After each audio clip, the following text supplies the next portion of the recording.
Okay, hopefully I'm recording now. I'm trying this on a new computer.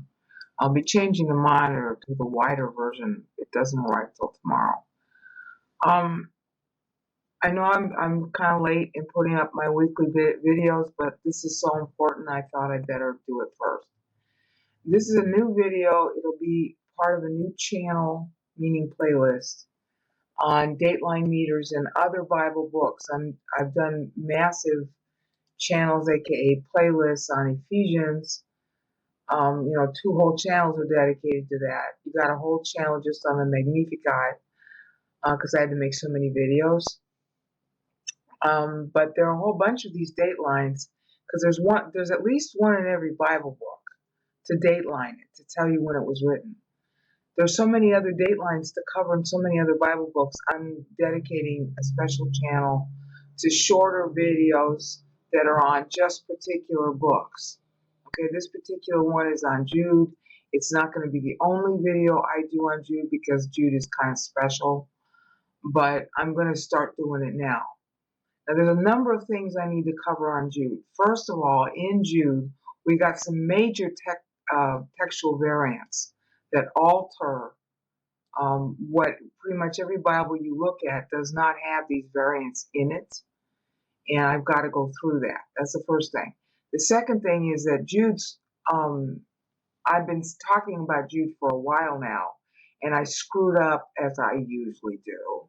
I screwed up the meter the first time. I almost always screw up the meter the first time. So this is going to correct that meter. And as you can see, there's a lot of orange in here. Whereas I used to be saying, oh, it's only 60 syllables. He's using Trinity meter. Well, I was dead wrong. Okay.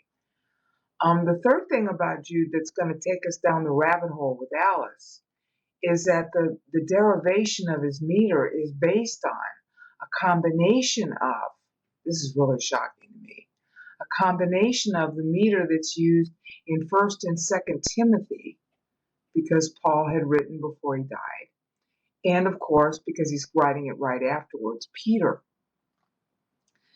The Petrine, the way he's playing on the Petrine meter is really obvious here, but you have to actually parse it to see. Peter's meter was 84. Okay, 84. Well, what is 70 and what is 14? Okay, but the 14 is part of the 70, brain out? Yeah, it is. And he expected you to parse it to understand the wordplay. Well, how do you know it's wordplay on Peter? And that's what this video is going to focus on, because it also has to do with why I know that the variance in pink here, this one being counted, it's major, why that variant really was what Jude wrote. Okay? So I'm going to come back in another increment. I need some water now. And I'm going to go through how you can tell just from the text that this word ethnasin needs to be in there. It's really shocking. And it has a huge effect on hermeneutics. Okay, so I'll come back in a minute. Okay, recording again.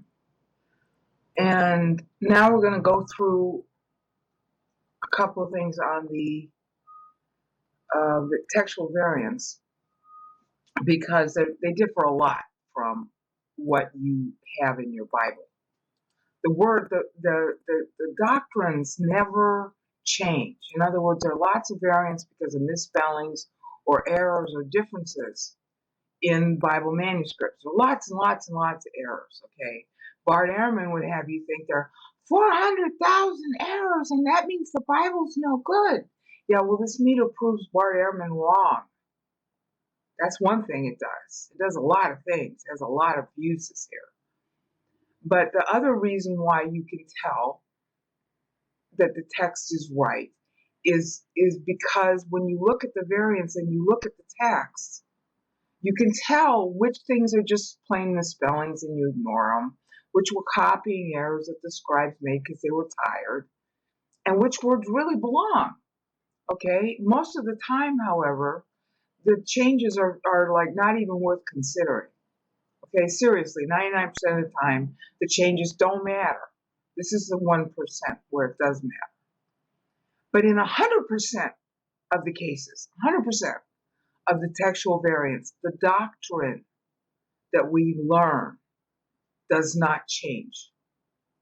Now, we don't learn the doctrine correctly, but the doctrine, the actual doctrine that's actually in the Bible, does not change because of the variations. If anything, you can argue once you get the text, you can tell what text the author really wrote, and the meter's a big help here, especially in this book.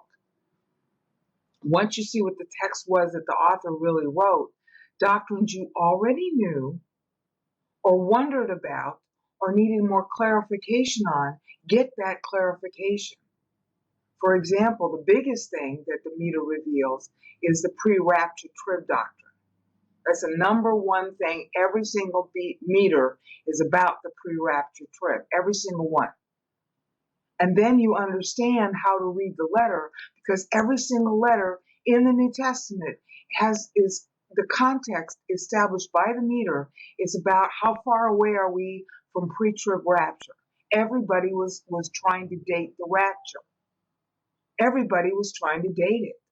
So all those people trying to date it today, that's part of a 2,000-year tradition. It was wrong to date the rapture, but it was right to remind people of the doctrine of the imminency of the rapture by using their need to date it. Because the date of the rapture is when we mature. Paul had established that in Ephesians. Okay? And he set out a 434-year dateline of potential rapture dates to show you why it was based on body maturation rather than some historical event. All right? Everybody knew that. And everybody's been playing on Ephesians ever since. Example, Jude. All right? So now we're going to get into the variations in Jude, because I got to cover that before I can get to the part I want to cover. Okay? The variations, I've described them up here. You can read that at your leisure. Okay? But I'm just going to talk it through here. All right. When you see a bracketed thing here, that's a variation. Okay, this is a variation called the variation word ethnasi. Okay, it's only found in some 10th and 11th century manuscripts in St. Catherine's. Okay, that specifically there's 6 of them altogether. You got Codex 1739, 1243, but they're in Allen category 1, which means that that they're regarded as significant. In other words, they're regarded as reliable manuscripts, more reliable than others, because they're in category 1. That doesn't, the fact that they're this late in 10th and 11th century, the fact that they're that late, which doesn't mean as much, because they're considered to be copies of reliable older manuscripts. Okay, they're assigned Allen category 1, which is the most important category. Sinaiticus is in that category.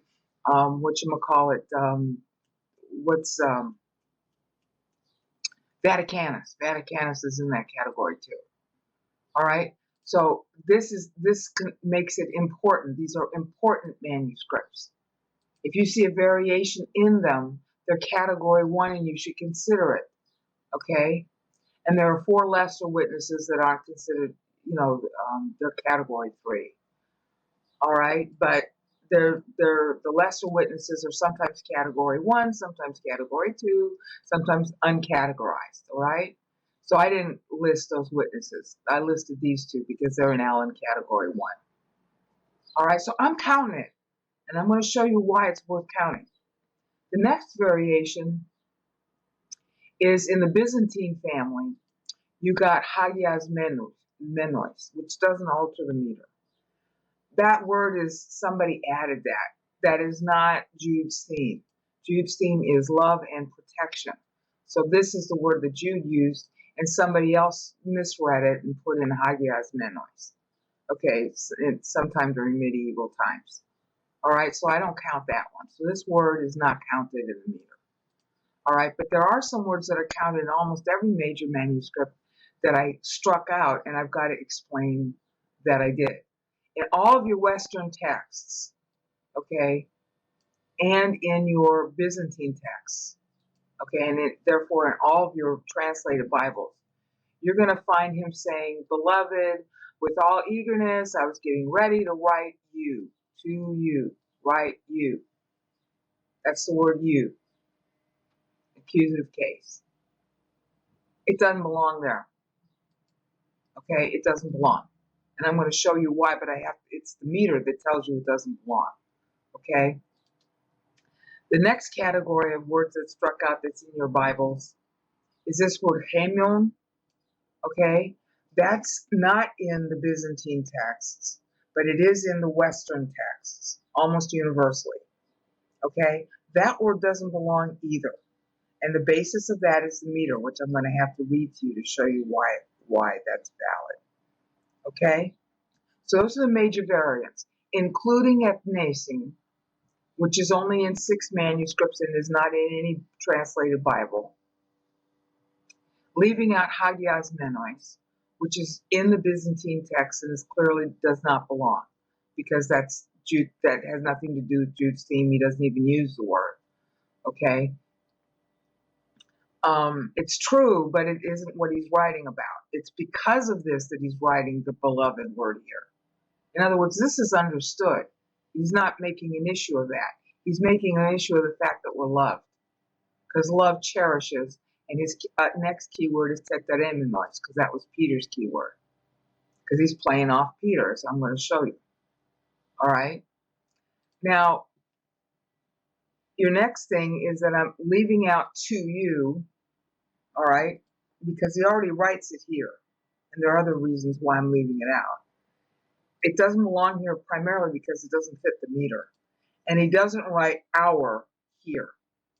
And that this word our is not in the Byzantine manuscripts, is in the Western text. It doesn't belong in either one. The final category of variants is kai zoes. And nobody, this was only in, where was it?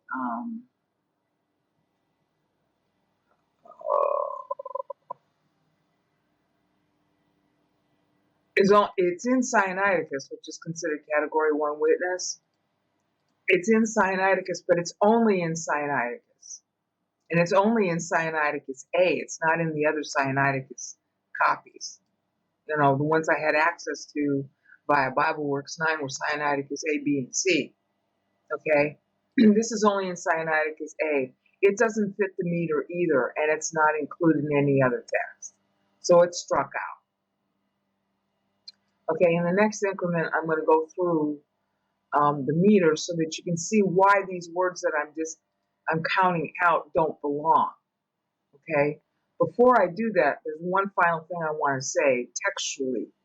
The textual reason you know that this word doesn't belong, and the textual reason you know that this word doesn't belong, are twofold. Number one, and every scholar knows this, so you can talk to any Greek scholar you want, when it says tes, especially in the context, tes koine soterias, every Bible scholar knows that you could translate the definite article here, they call it article now, as our. You don't need to add the word hamon. That would be for emphasis. Okay? He doesn't need to emphasize that it's our here. It doesn't fit the meter. It doesn't fit what he's saying. I explained that a little more in here. But he doesn't need the word our here.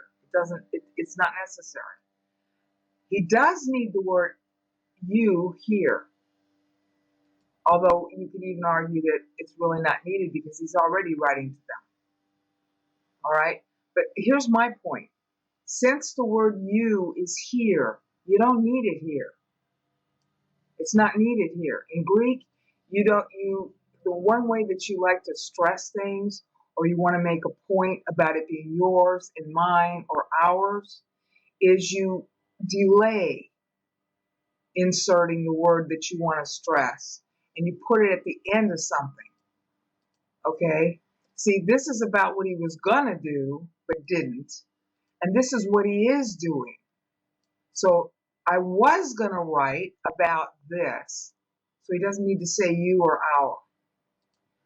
But instead, I'm writing you, as opposed to somebody else, about, as it were, contending for the faith, which is always misdefined in Christian pulpits. Okay? I'm going to explain that too. All right? So this word belongs. This word does not. It's not necessary because the article functions for it. It's also not necessary because he's not writing them on this topic. This is not what he's writing about.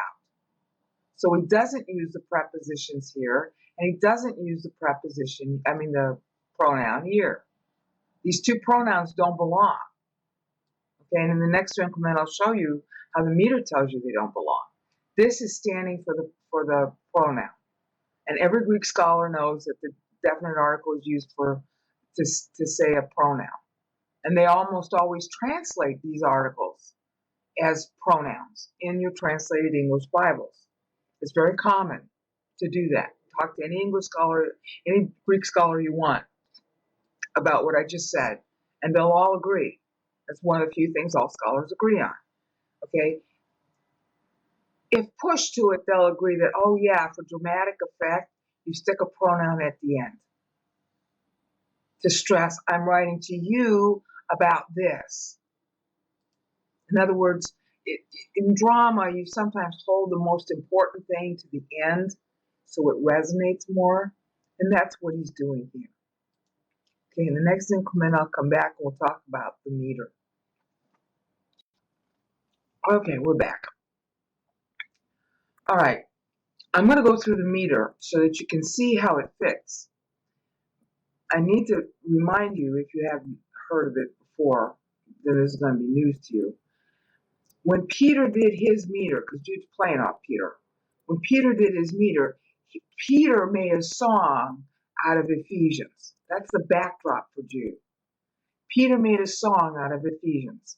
Ephesians started with Eulogetas, Hotheos, Kaipater, bam, bam, bam. Peter turned that into a song and interleaved his text. I haven't figured out all the ways he's done it yet. But he interleaved his text to make a marching song. It's really important to understanding Jude. What Jude is going to do is add another, as it were, verse to the song. Okay? Or he's telling you that, hi, you're supposed to understand what I'm writing to you as being interleaved in content with Ephesians and Peter. Okay? And the way you know that is because of the cadence of the meter in his dateline.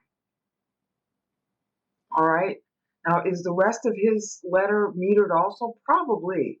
But I haven't, it takes a long time to do this, and I haven't, metered his whole letter yet to test it. Okay, because it's so short, it's got the content of, hi, I'm elaborating on somebody else, and the question is, who's the somebody else, and how is he elaborating on it? Because when you read Jude, the text is so generic.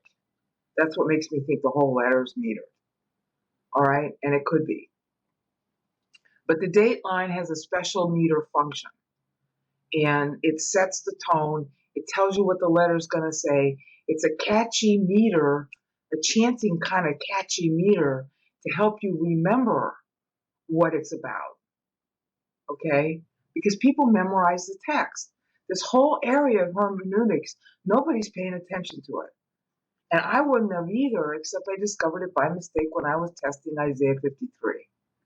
All right, that's when I found out about all this technique of metering.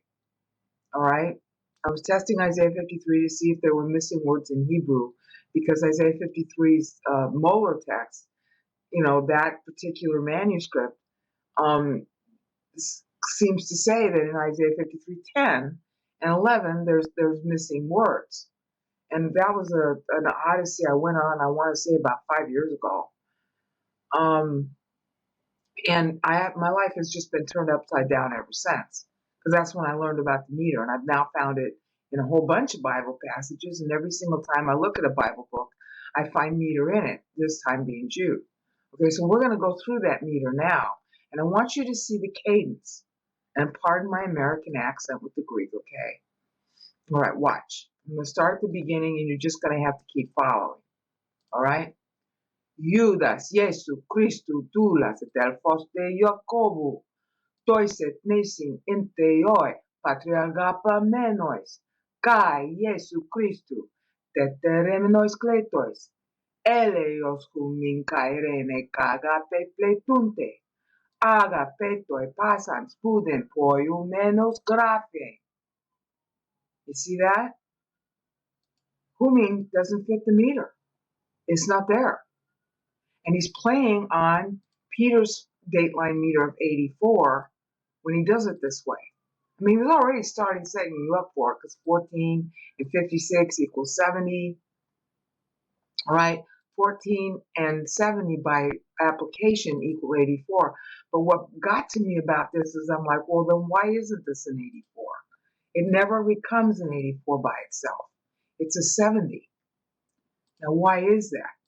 Well, it turns out that in Peter, he interleaved a 70 meter inside after his 84 meter within the song that he made out of Ephesians.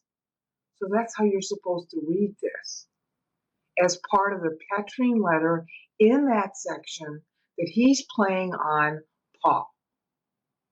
Now, I don't know exactly how I'm supposed to do that. I know that I am supposed to do that, but I don't know how Jude means his text to interleave here. I mean, the content ties very totally. Okay, and every scholar you want to talk to will tell you that, oh yeah, Jude is extensively quoting 2 Peter.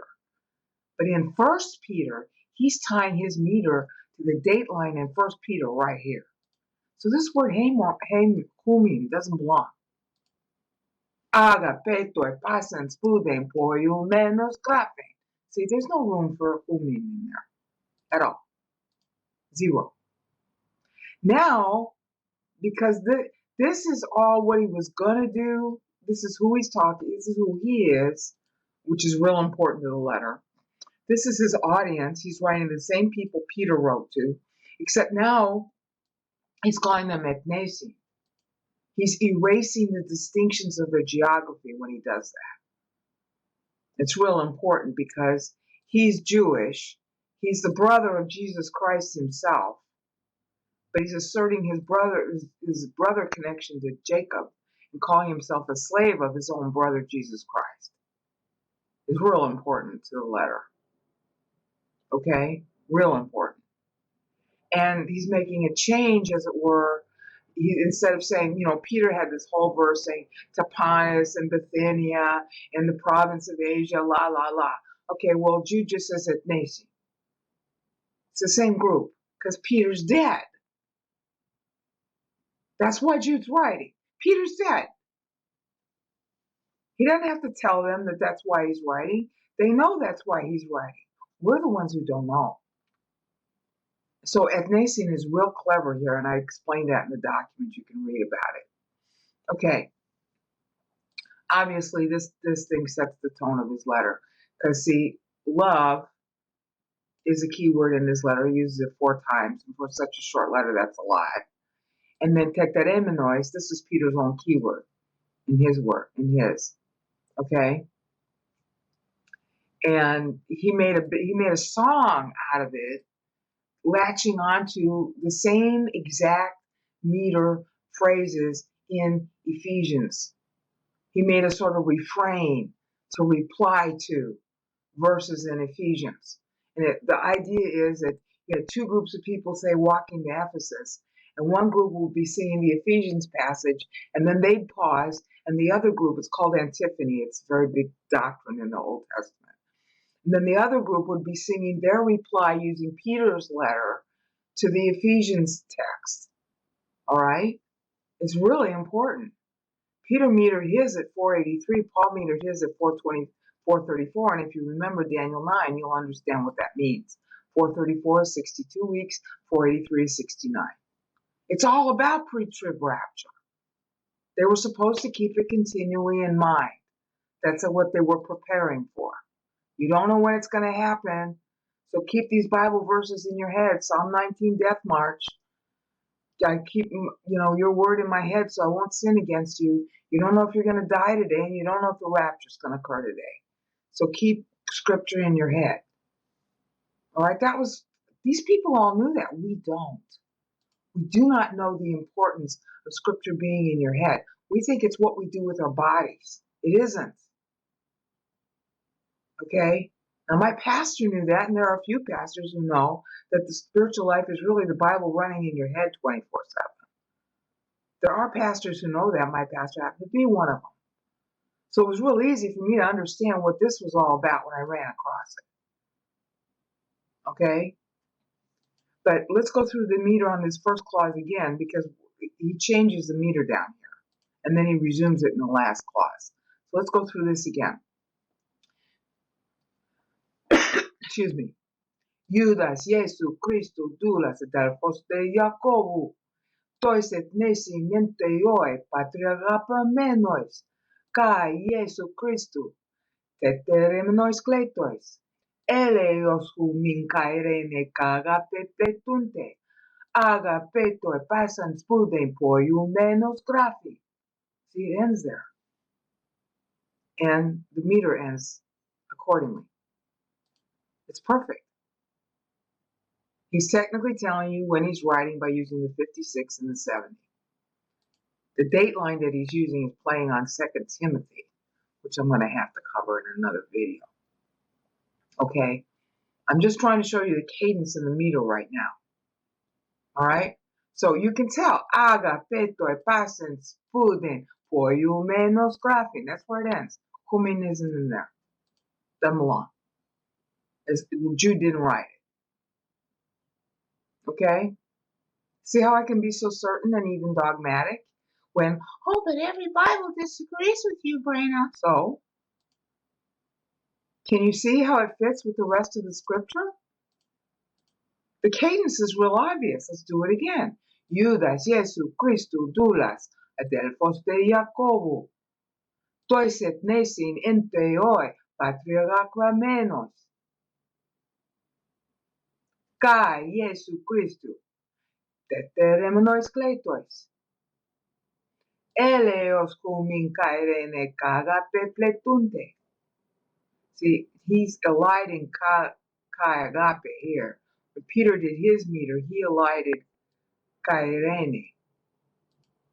But for his meter, this is not elided, but this is. And this is what he adds. Peter wrote these same words. Well, he wrote charis here, okay, instead of eleos. All right. Peter wrote these same words, except he wrote charis, and he didn't have agape. But agape is the main theme of Jude, so he sticks it in there.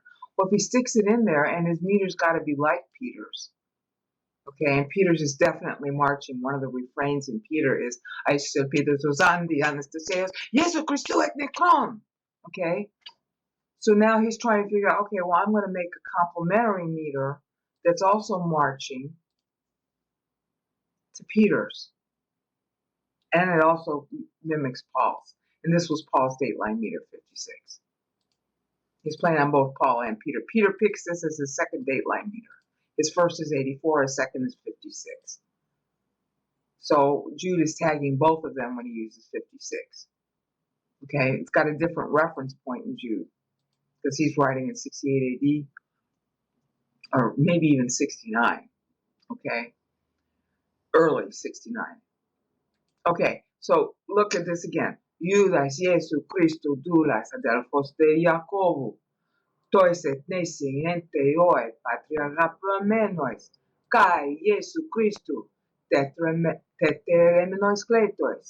Eleos humin kairene kagape pletunte. Agapetoi pasans puden poiumenos graphe. That's where this meter cadence ends. Okay, so now we got the next one, and it changes. All right, there's a variety of different ways you can read it. Okay, but I'm going to give you my own ideas. If you got something better, let me know. Perites koine soterias. That's for this first clause right here. Perites koine soterias. Ananken es con grapse. Again, humin is left out. This is kind of like an enjambment. Okay, ananken es con grapse. See, perites koine soterias. If he stresses tes, that works as a pronoun. Perites koine soterias. It stresses about the common salvation. Okay? In Greek, the definite article is used for stress. Okay? You don't need to include it. All right? It's usually included. That's the default. And since he's using koines here, he's including it because it's common. The common use is to insert the article, so he's using it. But he's using it like a personal pronoun. So you don't need this. It doesn't fit the meter, and you don't need it in the text. Perites, see, stress. Perites koines soterias, ananken es contrapse. That's where that particular clause really ends. Even though in English and in most, reading, you think, well, you need the word humin. Yeah, you do. But see, you can put it in a proleptic position in the next clause. And considering what he's writing about, that's real important. So the next clause starts, humin para kalon. You see how that would work? Isn't that cute? Humin para kalon. You're slowing down now because this is the stress of his letter. Epagonis este. See, it's going up. Okay? And of course, that circumflex, you're supposed to rise and fall with your voice. It's not a stress accent. It's a musical accent. Ancient Greek was very musical, much like Mandarin. Okay? Para kalon, see? Lon. Making, he's playing with the circumflex sound. They didn't write accents in the text. They didn't have to. But we get, people make those diacritics to tell us how to pronounce it. Para kalon, see? Up and down. Humin para kalon, see? Isn't that cute? Epagonis, see, your voice is supposed to rise there. It's not a stress accent. Your voice goes up. The sound goes up in your throat. I can't say it as well as they do. Okay? Humin para kalon, epagonis este, and then you're like left hanging. All right? And he pegs that at 98, which I'll have to explain. And then we go back to our old meter.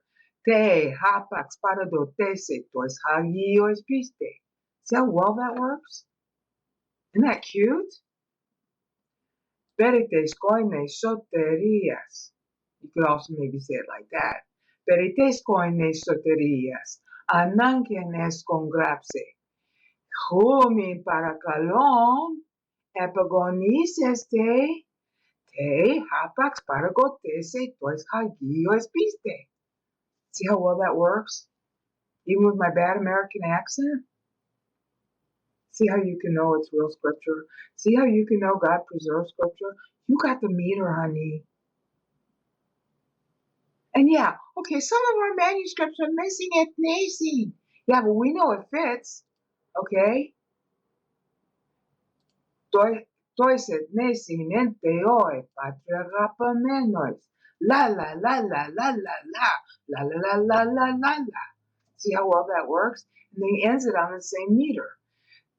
Te hapax paradotese tois hagios piste. La la la la la la la la la la la la la. See? Judas, Jesu Christu, doulas delphos de Jacobu. Tois et nesi ninteoi patria rapamenois. Kai Jesu Christu, determinos kletois. Eleos min kairene kaga pepetunte. Agapeto e pasas budentu poiu menos grafe. Perites koines soterias, anankenes congrapse.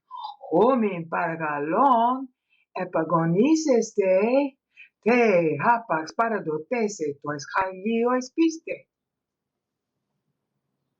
Isn't that cool? I gotta take a break and then I'll come back and do another increment.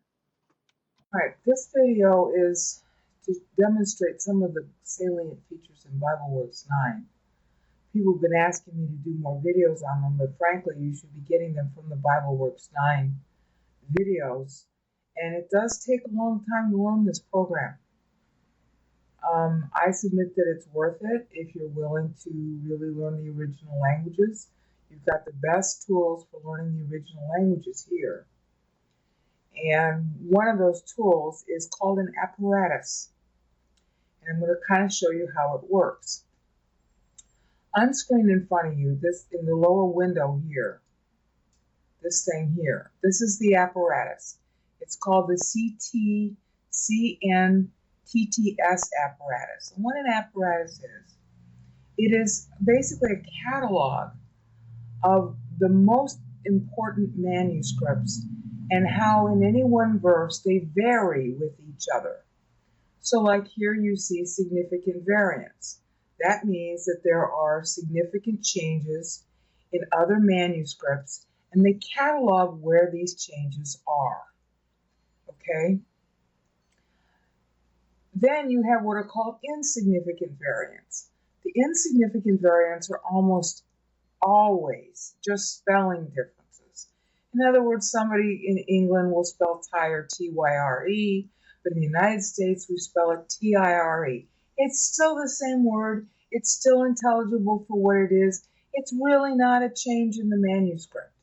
And, some people say, oh, but that wasn't what the author intended. And my answer to you is, how do you know? Okay? Is the word the same? Yes. Is it spelled differently? So what? Okay? Now, sometimes these spelling changes give you insights you didn't have before. I submit to you that God foreknew all the mistakes we would make in copying His word. And He has a use for the mistakes, just like He has a use for you and me, and we're sinning all the time. I have to use 1 John 1:9 like breathing. And if you start getting in the habit of using it, you'll know what I'm talking about.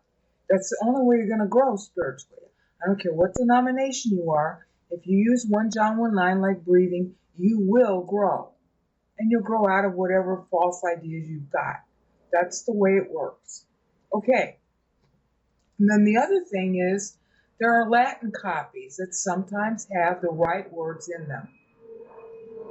Sometimes the Latin is based on an older manuscript or a better manuscript, and God preserved the Latin too, so that sometimes the right words that might be missing in the copies we got are actually in the Latin.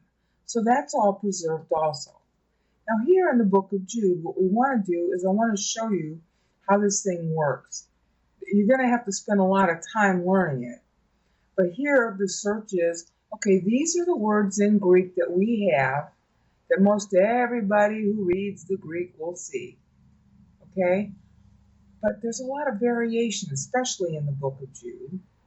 And in the book of Jude in particular, I added a word, literally added a word to the meter in my Jude video. I added a word that was in certain manuscripts but not others. And I have to explain why I did that. Okay, well, this is why I did that. I use this thing called an apparatus. Okay, right here in Bible Works. Now, the word that I added, I might as well give you a preview of coming attractions, is right down here. It's called ethnasine. And what you do, you're going to have to play with this to understand how to use it. It's kind of daunting at first, and I tore my hair out at first when I was looking at this. But what you're looking for down here is a big red A, and here's the word, ethnasine. That's the word I added. The word A means add. It's an addition. This word is in certain manuscripts, but not others. And the manuscripts it's in have names that are actually numbers. 945 is one of them. 1243 is another name of another manuscript. 1505. The really important one is right here, 1739, which is why I added it. Then there's another manuscript because we've got 24,000 of them, okay? So they got tired of giving them all names, and they finally just gave them numbers.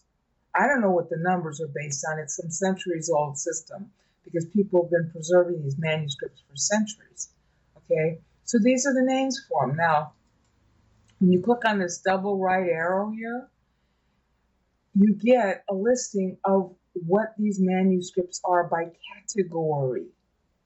The category is something that the Bible people who've been reading the original manuscripts for centuries, they develop these categories. Category 1 is the most important.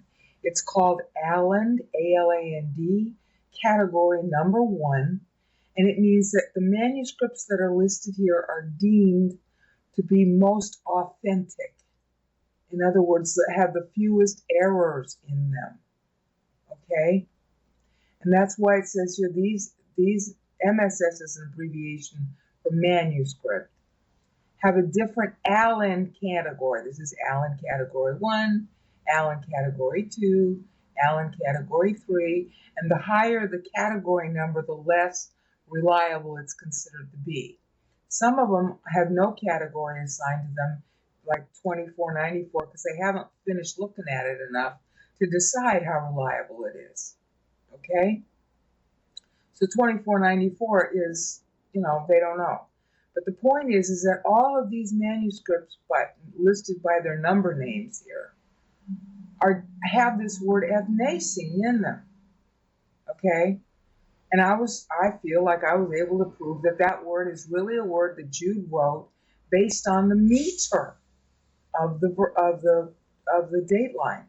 Okay, and I did that in the Jude meter video, which is in my Bible Dateline Meters channel. Link will be in the video description. Okay, so when you click on this double arrow, you get a drop-down list, and it's a toggle. You click it again, and the list disappears, of what manuscripts. And you say, okay, but Brainard, I don't know what those numbers mean. Oh, but that's what's so beautiful about this apparatus. You see how I get a little underline when I put my mouse on the number? So let's look at 1739. What does 1739 mean? Okay, well, see, here you go. 1739 is a 10th century manuscript that has Acts, general kinds of content of Bible, and the Pauline epistles. It's located at Mount Athos in Lavra, and it's classified as Allen Category 1, which means it's the highest quality text according to the people who do this kind of thing for a living. Okay? All right, now, in Acts, however, in other words, if I was trying to look up variations in the text in Acts, it's not considered quite as reliable. Okay? And then you see this, you've got a back button and a forward button here. They're very hard to see. And then I go back to where I was. Now, the variations, therefore, that one is really significant. But you know what? It's not listed here as being significant or insignificant, which means that you have to go look at every single variation, variation type 1. Okay, and these are all the manuscripts which have the basic text in them. It's all measured against the UBS text. Okay, then there's variation unit 1, which is the variation in Jesus Christ. Okay, this is the identity that Jude is using. Judas, Jesu, Christu, doulas. That's the way his meter works. Judas, Jesu, Christu, doulas, del poste Jacobo. Tu centeoi patria rapamenos. Okay, that's your basic text that everybody accepts. But see right here, tois, the word ethnasing goes in the middle there. So watch this. If I put ethnasing in there, Judas, Jesu, Christu, doulas, del poste Jacobo. Tois ethnasing enteoi patria rapamenos. You see how that works? That's why I know ethnasing belongs in the text. But it's not listed here, because that's your default text that everything's being compared to. All right, so now, well, what's the variation in Jesus Christ? Is he left out? That's a big thing that, Gail Riplinger's always talking about. Well, not exactly, honey. See, here's Jesus Christ, Jesu Christu, mentioned once. Okay, but you know what? In some manuscripts, the scribe wrote it as Christu Jesu. Okay, they're the same words, hello. It's considered a variation because the scholars who work so hard at this, they're pretty anal about getting it right. So even though the words are the same, but they're reversed, the scholars went to all this trouble to find out what of our 24,000 manuscripts have this reversal of saying Christu Jesu doulas instead of the default of Jesu Christu doulas. Jesu Christu doulas is in that aleph there is for, I think it's Sinaiticus. Okay, and then you got Sinaiticus A, Sinaiticus B, and I forget what that one means. And then that funky looking P there is a Papyrus 72, which is it should be a Chester Beatty. Oh, it's at the Vatican Library. This is one at the Vatican Library. Okay? These are all the ones that have this spelling.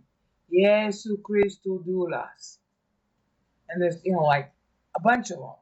See? And a whole bunch of them are in category 1. All right? And then these are the ones that say Christu Jesu doulas. All right? And the question is, well, is it really Jesu Christu doulas or Christu Jesu doulas? Well, maybe that's going to matter some other way. But for my purposes, it doesn't matter. They're the same words. Okay? And then there's some of them that say doulas Jesu Christu. So you see, they're the same words. But the guys who broke their backs to make sure you can get scripture in the original languages work so hard at this, they even record the word order when it's different. See what I'm trying to tell you? You want proof that the Bible is preserved by God in the original languages? Honey, here it is. Because look at what kind of variations you're looking at. And Jude has variations that are significant. Okay, but it's word order. Word order in Greek doesn't matter. If this was English, it would matter. But it doesn't matter. Okay? Oh, here's another variation. Okay? Is the word Jesu mentioned and spelled like Jesu? No, not necessarily, because scribes were in a hurry. They had a lot of writing to do. And so some of them abbreviated it with IEU. And that's in Papyrus 72 at the Vatican Library. And some of them just abbreviated it to the IU. But that's called, and you can talk to anybody in textual criticism, that's called nomina sacra, which means that it's the same word as Jesu, okay? But they abbreviate the spelling. Everybody knows what that word is. It's no big deal that they abbreviated it, okay? And this is really important that you know this stuff, because there are people, especially among atheists, who accord as a guy who used to believe in Christ, Bart Ehrman, who used to be a teacher of Bible, he used to be a professor of Bible, and he's now an atheist. And part of the reason he's an atheist is because the Bible doesn't always have all of its manuscripts with the same spelling. You know he's making an excuse to disbelieve. These are the same words, honey, different order. This is the same word as Jesu, honey. It's just an abbreviation. We all know what that word is. Like, you can spell out the word versus, V-E-R-S-U-S, or you can abbreviate it V-S period, and everybody knows it's the same word. Okay? And then there's another variation.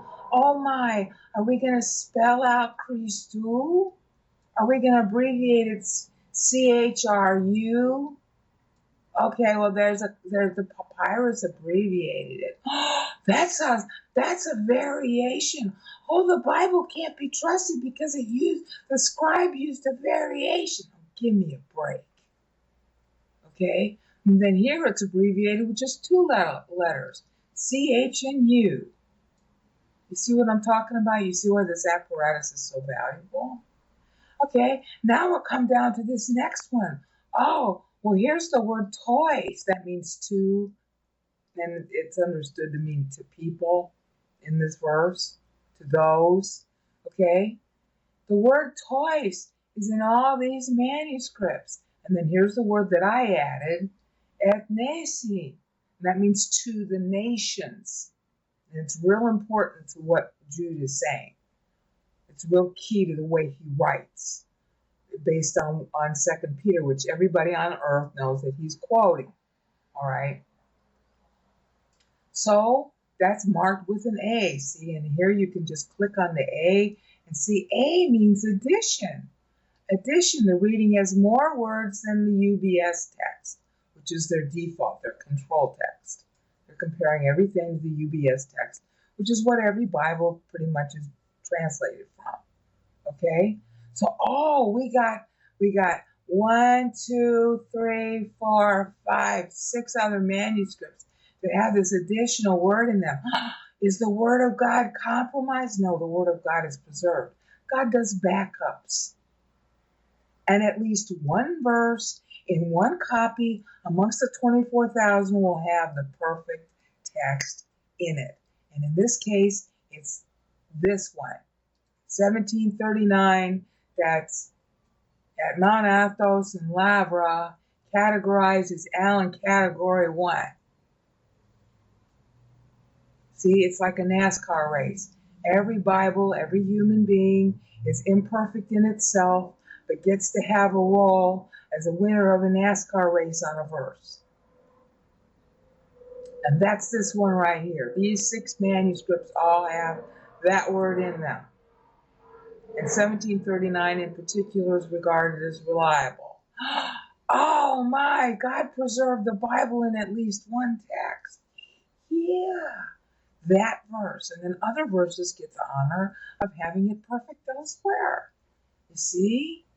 Okay, and then the word lacuna, that's fancy Latin, just means missing. Okay, so these words are missing in Papyrus 74, Papyrus 78. Okay, but they're all present in all these other manuscripts. So we know that the guy who was copying the Papyrus for 74 and Papyrus 78 was a little tired that day, and he didn't put the words in there. He didn't put the word tois in there, and he didn't put the word ethnacine in there. Okay, well, he was tired. He needed a vacation.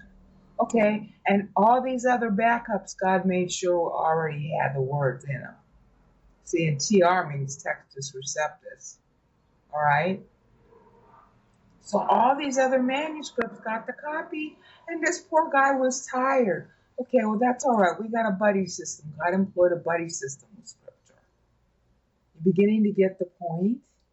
And then there's variation number 5. And is the word theo, meaning to God, or in God, literally in God in this particular case, can mean by means of. Theo is in the Masoret, the one of the text, and the Textus Receptus. And then it's abbreviated with nomina sacra, THO instead of THE. The E is missing in all these manuscripts, because it's an abbreviation called nomina sacra. That's how well known it is. Because people wanted to say keystrokes. Okay, in the ancient world, it was hard to make these copies. That's the same word. It means to God or in God. See, the word "en" means in. Okay? Isn't that wonderful? And then now we got another variation. Patri. And that means God the Father. Okay? Okay, well, here it's spelled P-R-I instead of P-A-T-R-I. It's the same word. Because this is another nomina sacra shorthand for saying the same word. So you just say the couple of letters at the beginning, a letter at the end, and you're okay. All right? And then here's another one. Agapamenos, meaning the beloved, meaning you and me. Okay, well, this one spells it agapamenos, and that's what most of the manuscripts have. Okay? Well, but this one spells agiasmenos. Now, that's a significant variation. And that's in a bunch of the Byzantine manuscripts. Hagiasmenos means the sanctified ones. Okay? So then the question is, well, what is this word here meaning the beloved? Is that what Jude wrote? Or did he write to the sanctified ones? Because we're sanctified too. All right? There are a whole bunch of manuscripts here that say sanctified ones instead. Oh, we can't trust Bible. We got a really big difference in the word. Is it beloved or is it sanctified? Okay. So, oh, well, what's this abbreviation mean? Okay, R means replacement reading has different words. Yeah, to the sanctified ones, hagias menois, is a different word from to the beloved. Okay, so which one did Jude write? Well, here's how you tell. You look at the rest of the text of Jude. And since Jude makes this huge issue about being loved and being protected, then you know he didn't write this word because this word doesn't occur anywhere else in his letter. It doesn't mean it's untrue. It just means he's not talking about that. Okay?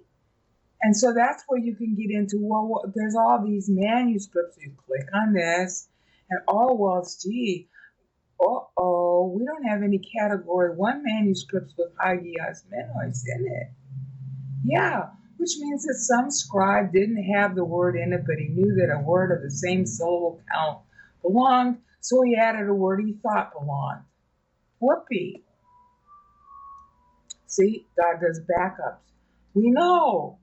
It's not hard to know. I knew it in 5 minutes when I looked at this. And I'm like, okay, is it beloved, agapamenos, or is it sanctified ones? Because both would be true. Okay, but both aren't what Jude wrote.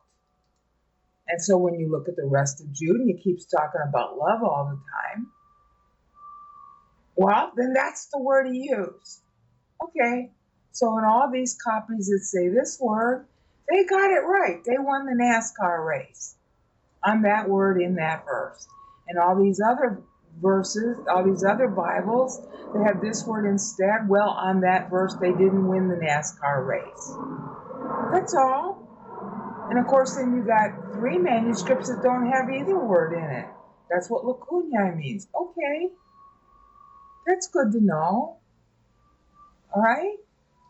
You see, we have to keep on going. We got 13 variations just in this one verse. Okay, now we got another one. Does it say Kai Jesu Christu teteremenois? Well, yeah, we got all these many manuscripts that say that.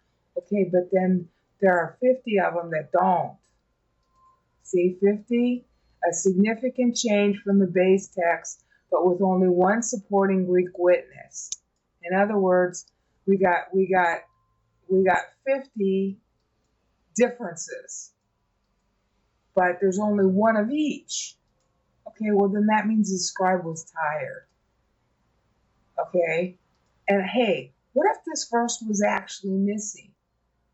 Would that alter any doctrine in the Bible? No, but it does alter the meter, and that's why I cared to know about it. Okay, and then, well, what does this H mean? Well, H means homoelocution, which means that the writing is likely the result of jumping when you copy. You know how when you're reading something and it's the same thing over and over, your eye might skip a line and you make a mistake? So they're guessing as to why there was an omission, why they didn't write those words about Jesus Christ, protected in Jesus Christ here. See, that's what this means. You're protected by Jesus Christ, protected in Jesus Christ, protected for Jesus Christ. It means all those things. So how come these 3 manuscripts didn't have it? I mean, there's more than 3, but these 3 are the considered important ones. See, one of them's category 3, one of them has no category, and the other one's category 3. Okay, well, why are these missing? Well, the guess is that the scribe was tired. He skipped down to the wrong line and forgot to write the text. Oh, okay. Then that doesn't mean the Bible is unreliable. No, of course it doesn't. The Bible's totally reliable. And here's your proof that it is. Okay, well now what? Oops, I gotta go back. Somehow I got it in Matthew. How did that happen? Okay, well, wait a minute. I don't know what happened here. Okay, so let's just do 1 again. And now it fixed itself. Sometimes it gets stuck. All right, so that's one major thing I wanted to show you. All these variations, you can read them, in your free time. Okay. Now the other thing I wanted to show you is the manuscript itself. Is this cool or what? You want to see why these scribes made errors? Look at what they had to write. Okay, now let me make this a little bit bigger so you can see it. That's the actual live copy of the manuscript itself. This is what these people were writing, the actual writing. That doesn't look anything like these characters up here, does it? Looks real different, huh? Let's see if I can make it bigger. Zoom level. Let's zoom it to 75%. Okay, and that makes it a little hard to read. So let's see if I can make it easier to read, and I'm having trouble with that. They're still working the bugs out of this. Okay. This is, a brand new edition in BibleWorks, so they got a lot of work to do to make it, function properly. But, well, at least you can see, like, this is Chi. Okay. This C is really an S. They wrote their C's like S's. Okay. And this is Yakobu right here. You see this what looks like a Y or a Greek G? That's actually a U. So this is Yakobu right here. Okay. And this is the last part of the Delphos. That C there is the last letter in a Delphos. Okay. And that triangle is de. Okay. And that's Yakobu right there.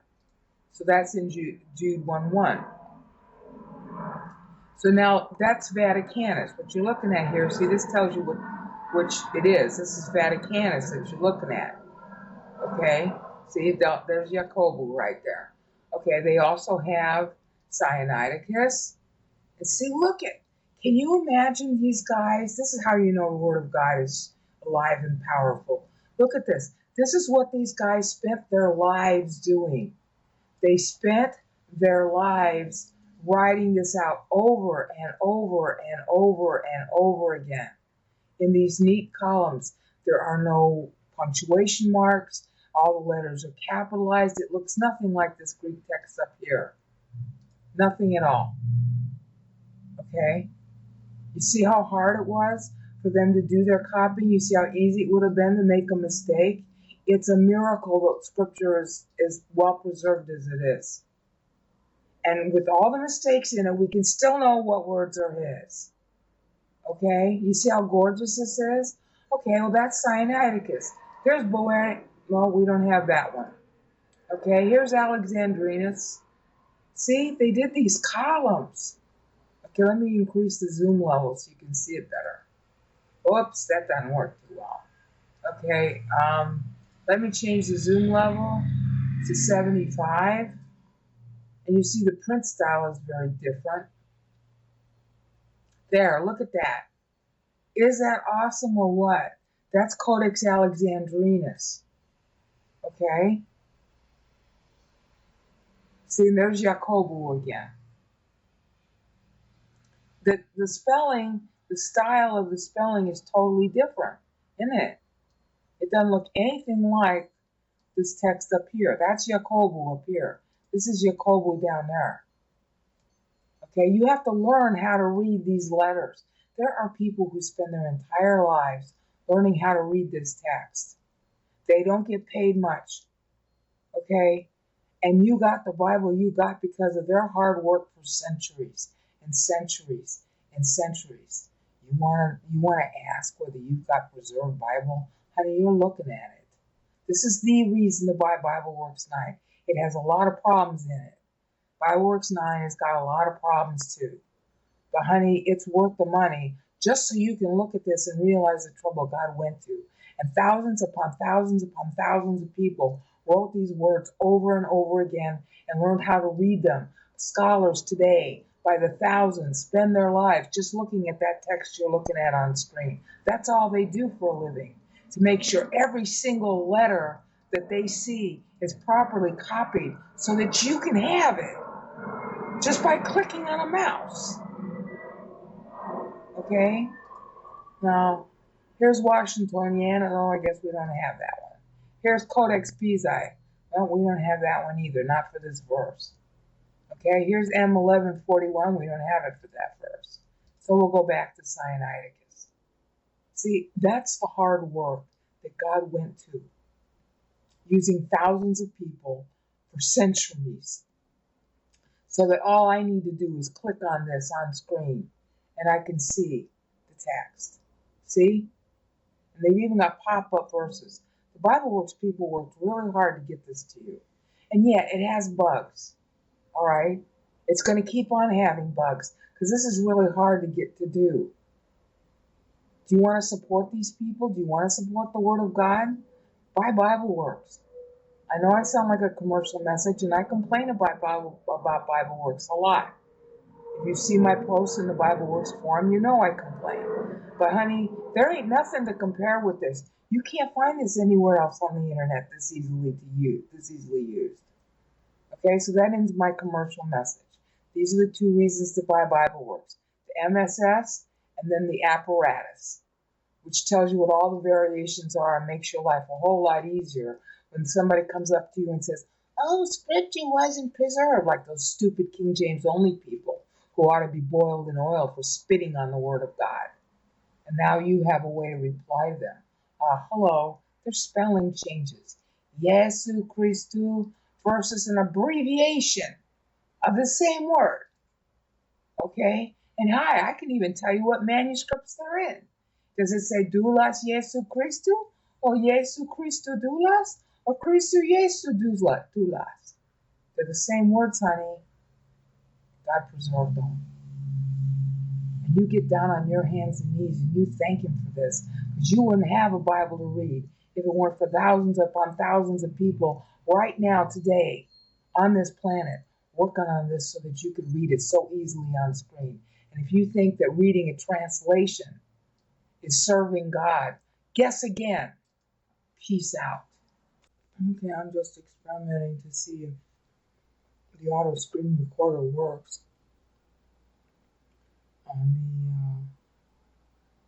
the HP 6400 for Word.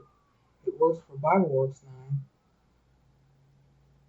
So I'm trying to find out if it works for Word also, in case there's a hotkey conflict, but I'm not sure. We're looking at Jude 1 through 3 Dateline meter, and that's where the variants are so important. So that's the first section of it. As we've seen in the book of Hebrews, which is after Jude and should be referencing or tagging Jude, the book of Hebrews tagged Jude right here at 70. Jude used 70 because Peter had embedded a 70 meter inside his own letter, which Peter had started at 84 and 56. He used the 56 in order to deliberately incorporate Paul's Ephesians 1, 3 through 14, which he partly quotes, and then he follows the meter to make an interactive song, which I've done videos on. So in order to, as it were, vet that demonstration further and to see what Jude is doing with it, of course, the first thing we have to do is find out what Jude is doing. And he's very clearly tying to Peter and Ephesians here, because this is the first dateline in Ephesians, and this is the second dateline in Peter. Okay? So very clearly he's tying to Peter, which he should do. That Peter was the latest book at the time Jude was written. So he ought to be tagging it in order to, as it were, validate his own book. Hi, I'm writing from God, really. This isn't just a personal or a private letter, or even a letter by a pastor to, the group. I'm writing you as Peter's replacement, and I'm writing a Bible book, which he really was. Okay? And I've already gone through the meter on this thing. to show how it's a song, because it makes it very clear that at Nicene, the variant at Nicene, which is in manuscript 1739 in St. Catherine's Monastery, that definitely belongs there. Now, that particular word is in other manuscripts besides 1739, but 1739 is an Allen class category 1, so that makes it important. And all the other manuscripts, I think there are only 6 of them that contain ethnicene, but when you do the meter, it's real obvious that that word belongs, because look, Judas, Jesu Christu, doulas, delphos de Jacobo, tois ethnicene en theoi, patriarchapamenos. See, it fits. And it's not hagias menos. He never uses that term in his letter. His whole theme is about love and protection. Okay, so here's the protection part, here's the love part. Okay, and then here's the word love again, and then he uses it again in verse 21. Okay, so obviously love is the right word, so we just skip this, because this hagias menos is in a lot of the Byzantine manuscripts. So we just leave it out. So see, meter helps you determine what belongs. All right? It helps you determine what belongs. And here, it's real obvious he's signed to Ephesians and Peter. Okay? And it's real obvious that he's, doing a song. Because, I mean, Judas, Jesu Christu, doulas, delphos de Jacobo, tois ethnicin en theoi, patriarchapamenos, kai Jesu Christu. And then I forget how that, I'd have to go look at my other video, because I got the meter on that. Kai Jesu Christu, denominational, I think, or something like that. Okay? Because I get the meter right, the cadence right, and then I forget it. So I have to play with that again. But there's a cadence that goes all the way throughout where you can tell what words do and don't belong. You can tell that humin doesn't belong here, hemon doesn't belong there, kaizois doesn't belong there. All right. So you can use it as a valuable, what do you want to call it, adjunct to textual criticism and hermeneutics. So here the hermeneutics are high. And especially when you look at the text in combination. Hi, I'm tying to both Peter at his syllable 56, which is his second dateline. Okay, the total cumulative is not 56. I'm tying to Peter there, and I'm tying to Paul's 56. And so therefore what he's got to say here in his whole letter is established in his dateline as a theme playing on. Okay, that's how you use the meter. It's telling you, it's telegraphing what the doctrine is going to be about in the letter so that you can memorize it. And obviously with a cadence like this, it's going to be real memorable. It's been memorable for me. When you memorize something with a cadence, it's easier to remember the words. And therefore it's easier to remember the doctrine associated with the words. Okay, so meter is really important. Okay, the 70 is embedded in Peter, so that's why Jude is using it. He's also using it as a second dateline here, which I've already explained down here, so I'm not going to explain it again. I've already done the videos on that. Okay? But he's basically using the same kind of midpoint math that the book of Hebrews is going to use. Okay? So I went through all this stuff. Okay? So you can read it. There's no point in covering it in the video because it's faster to read it. All right. So he's basically writing this is what's so ironic about it. It makes me wonder if they're not doing this on purpose. He's writing just on the verge of AD 70. The temple went down in August of AD 70. Okay. Christ was age 73 at the time. And the Adamic year was 4176, so there's a 6-year spread between our AD year and the Adamic year, which I've covered in other videos, principally in the John Dateline meters video, because that's where I figured it out finally. So when Jude uses 70 here, the question that keeps coming up in my mind, because the book of Hebrews is going to tag Jude here at the 70, why is Jude, I mean, is Jude deliberately saying, hi, I'm Roman AUC, okay, which is where we get our 70 AD. On the Roman AUC system, it's 70 years later than the year of Christ's birth under the Roman AUC system. See, because that means they're using an equivalent Roman AUC of 750, not our modern 753. And, the Roman AUC system at the time was being debated as wrong. Pliny was against it. There were a whole bunch of contemporary Romans who were against it. But Augustus finally decided he liked Varro's system because it basically justified what Augustus was doing. It gave Augustus a historical precedent because Varro basically claimed that there were 4 dictators in the past, okay, to make up for 4 years that really didn't exist. He padded them, and that would have been okay if he only did it once, but he did it twice, okay, because there really were 4 years that nobody knew who was ruling or what happened. They called them years of anarchy. Okay, but Varro made the same mistake twice. So we got 4 years in the alleged age of Rome. AUC means Abur Condita, means how old the city of Rome was, from the founding of the city, literally. So, it's like, well, there's 4 years in the Roman AUC system that actually never existed. So Rome's age is stated as being 753 when Christ was born, but it was really 750 because those other years didn't exist. And you have to subtract 3, not 4, because Christ was born at the end of the year, end of the Roman year. Christmas is a valid date for his birth, because it's the 25th of Kislev, Hanukkah, and the calendar wasn't intercalated that year. And you can demonstrate all that from Scripture. All right, why people don't understand that? Well, I'm sorry. But Paul quips about it in Galatians 4:4. The actual prophecy of him being born on Hanukkah is in Haggai 2, and Hanukkah runs and occurs in the last week of the Roman year, which is why, Bethlehem was all booked up. And so was Jerusalem when Christ was born. All right, that was also when they took the census. Okay, in that particular year, Herod was sick, dying actually.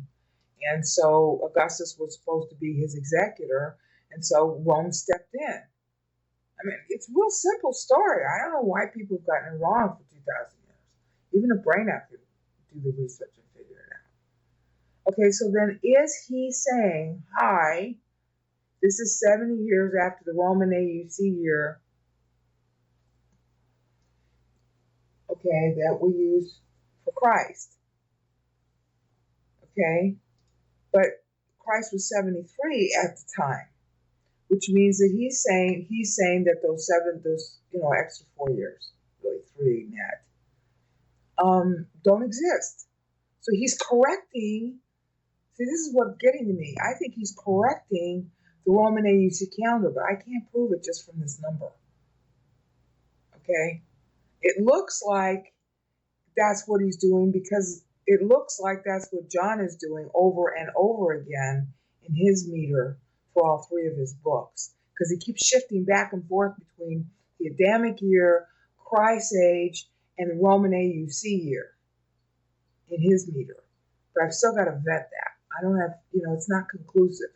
It could just be, a really elegant hypothesis that turns out to be wrong. So I got to vet it more. Okay, the 98 in Jude is a little more obvious. The 98 in Jude is when the millennium was supposed to happen. That's Christ's age also. See, here, in terms of Christ's age rather than Roman AUC, he's already passed his 70th year. It's being used as a mid-trib dateline number, which I explained down here. And Book of Hebrews does the same thing. He uses the same kind of formula to give you his own dateline. And he's making some kind of pun on the Roman AUC, but I can't prove it. It just fits too well for me to just dismiss it as an assumption. Okay? So, but 98 this is a no-brainer. Christ was supposed to be 98 when the millennium was supposed to occur under the pre-trib schedule. Okay? 112 is Luke's cover letter ending Dateline. So he's tagging the cover letter for Luke, which is like, well, why is he doing that? Or he's tagging James, because James uses the same 112. Okay, and that has to do with the upcoming revolution of the Jews. All right, what they're gonna do. In other words, here's Christ's birthday. Here's when the millennium is supposed to occur, but it ain't gonna happen. And here's what happens after that instead. It's sort of telegraphing to you. That's why he's putting it here. See, he's saying, please fight for the faith. He doesn't mean fight the other denominations. He means fight for learning Bible. Keep living and learning on Bible. It's a fight to live and learn on Bible. That's the theme of his letter right here. And he's saying that if you're doing that, that's the one thing, and this is what Peter was talking about in his letter, that's going to hasten the coming of the rapture, and therefore, the millennium, tribulation happening in between. Maturation. It's not based on historical events. It's based on how much and how fast we mature corporately. That was the theme of Ephesians, which Peter, of course, is wrapping himself around. All right, so Jude is continuing that theme when he does this.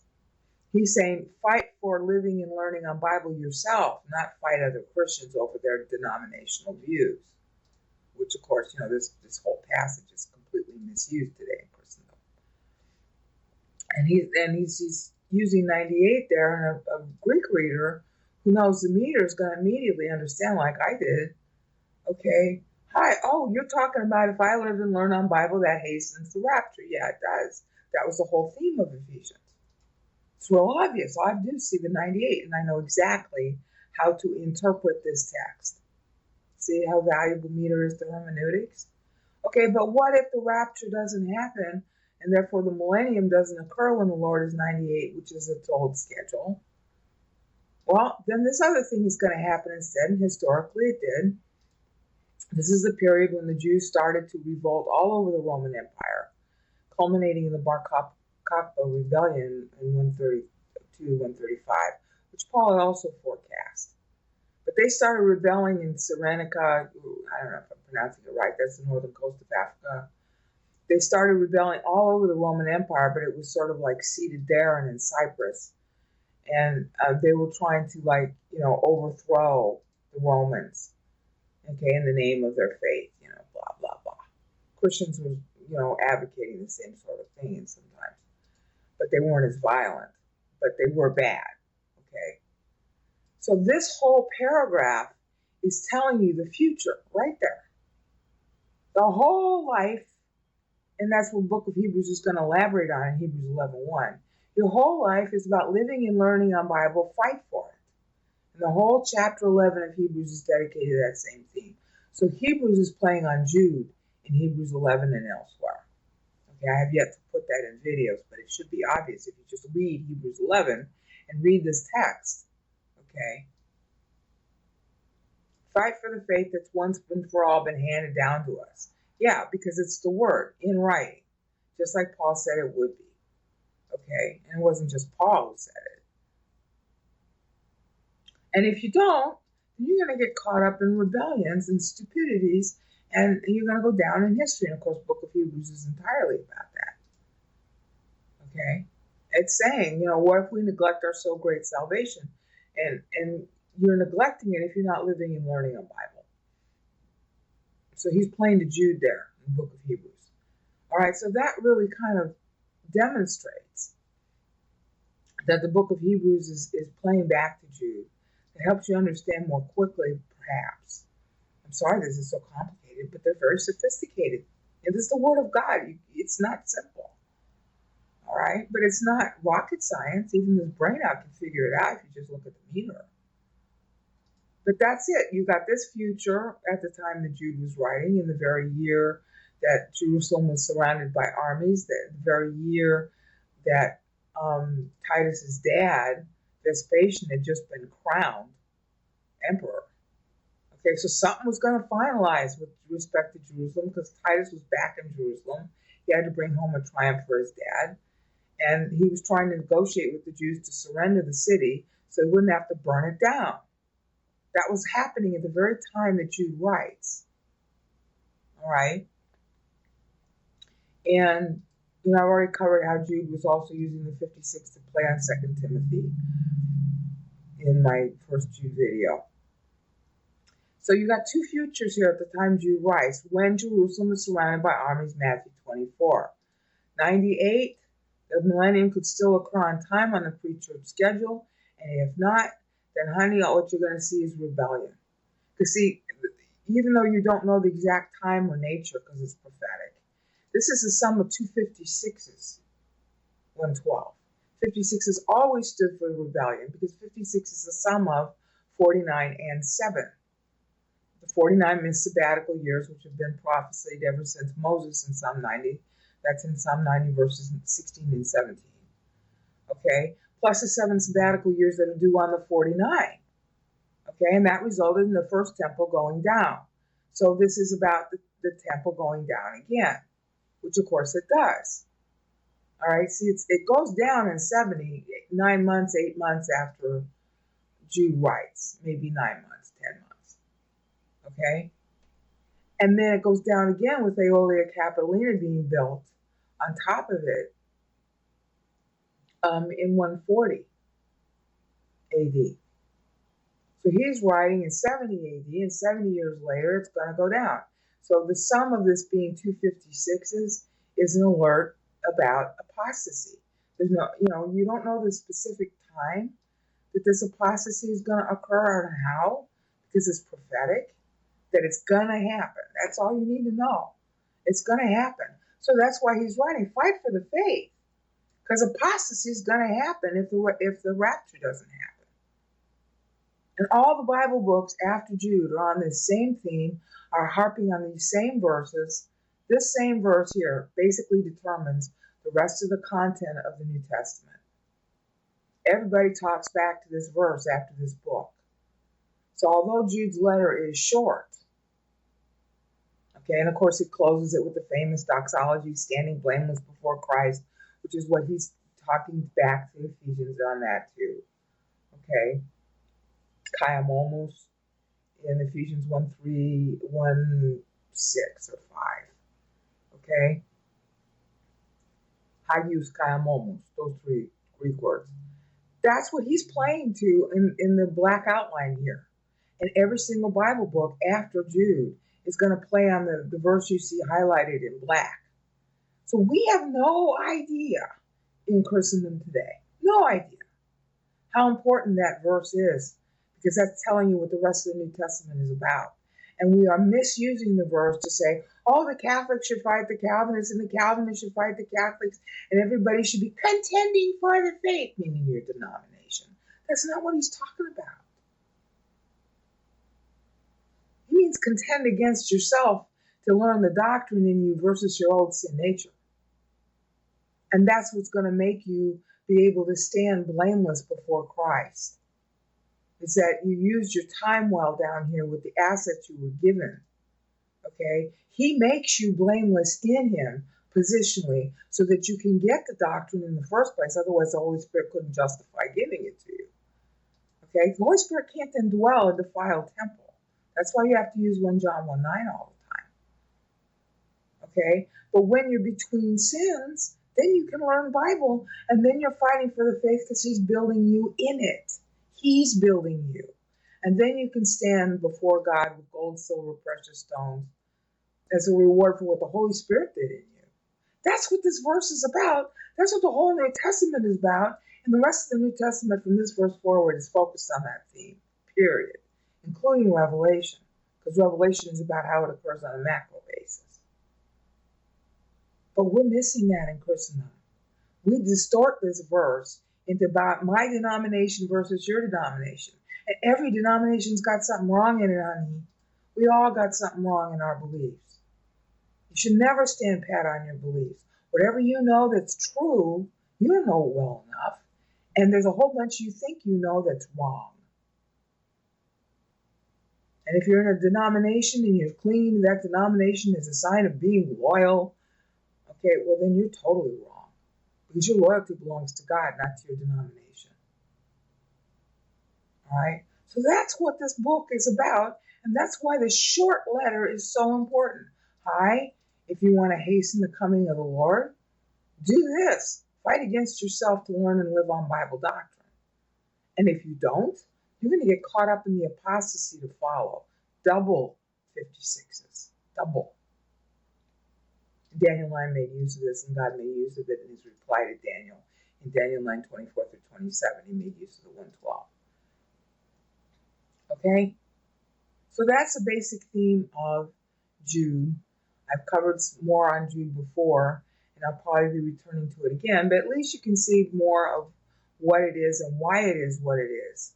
And especially right here, this theme. It's altogether important we understand what Jude is doing. Apprehend the exact thought of the writer. That's the goal of hermeneutics.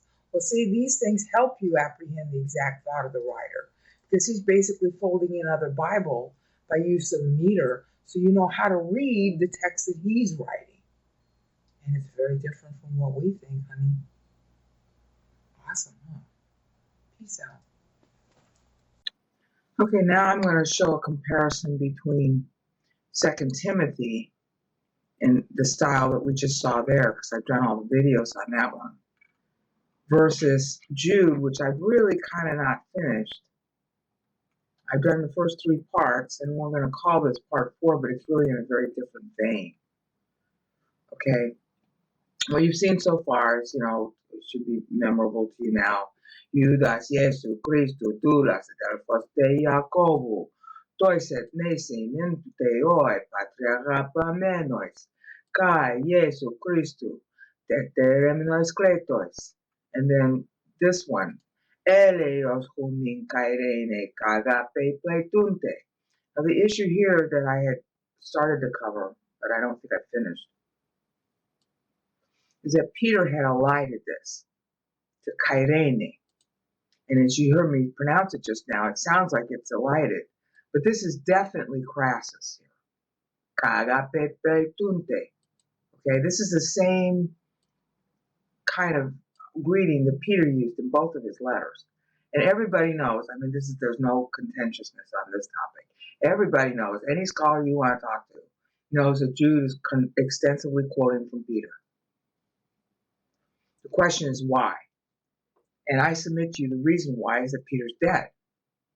Because he's writing to what used to be Paul's old stomping ground, which then Peter wrote to when Paul died. So it's reasonable to assume that if Jude is now writing the same people, which he definitely is, then Peter's dead. Okay, the question is, when is this letter? All right, and that's what we're going to go through in this video, hopefully. Maybe the next 2. Okay, but first I'm just showing you the pattern. Okay, Judas Jesu Christu tulas delphos Jacobu, toiset nesin enteoi patriarchapamenois, kai Jesu Christu tetereminois kletos, eleos humin kairene, sis kairai, kairene, kagape pleitunte.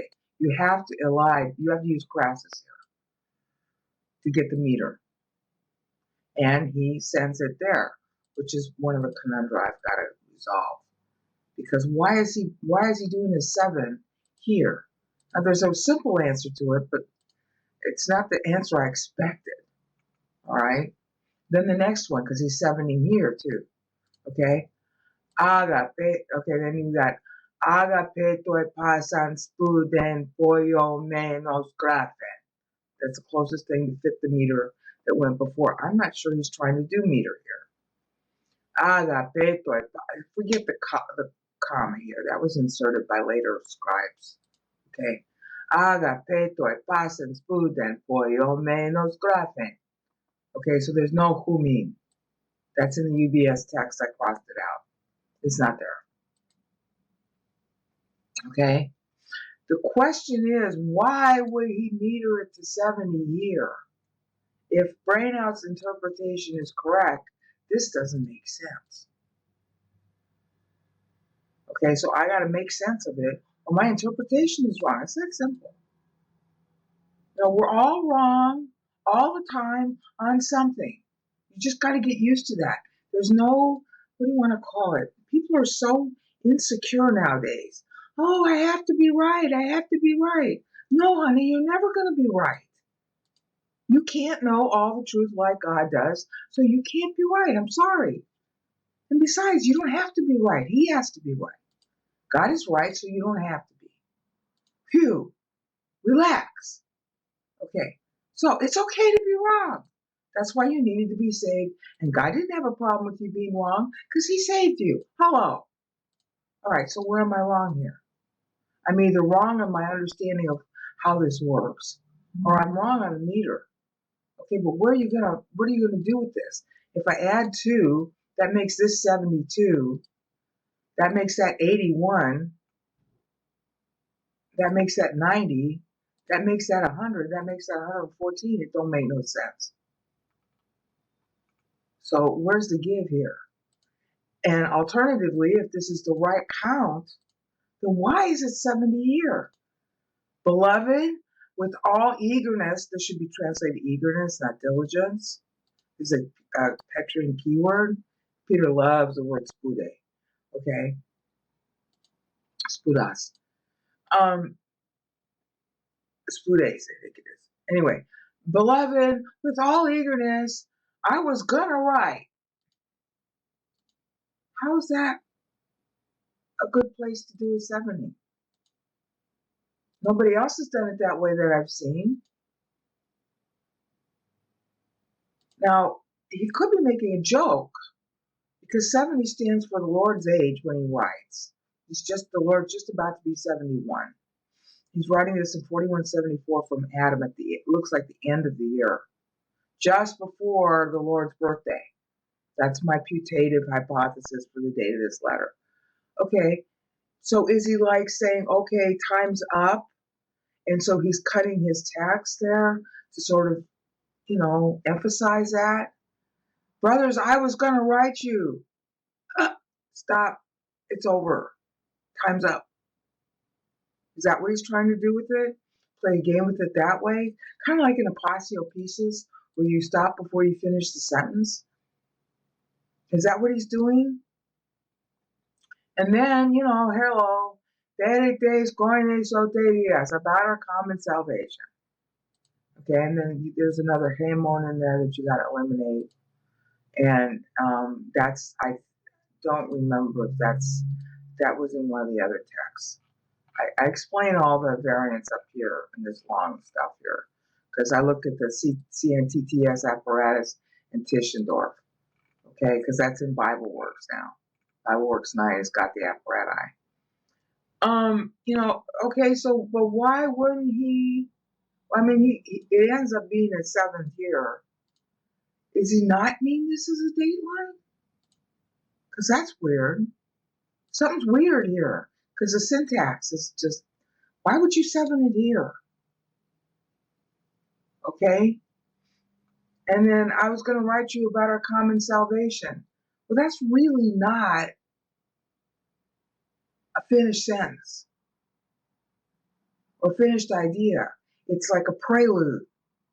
It's a preamble. Why are you going to stop your 7ing at a preamble? Okay?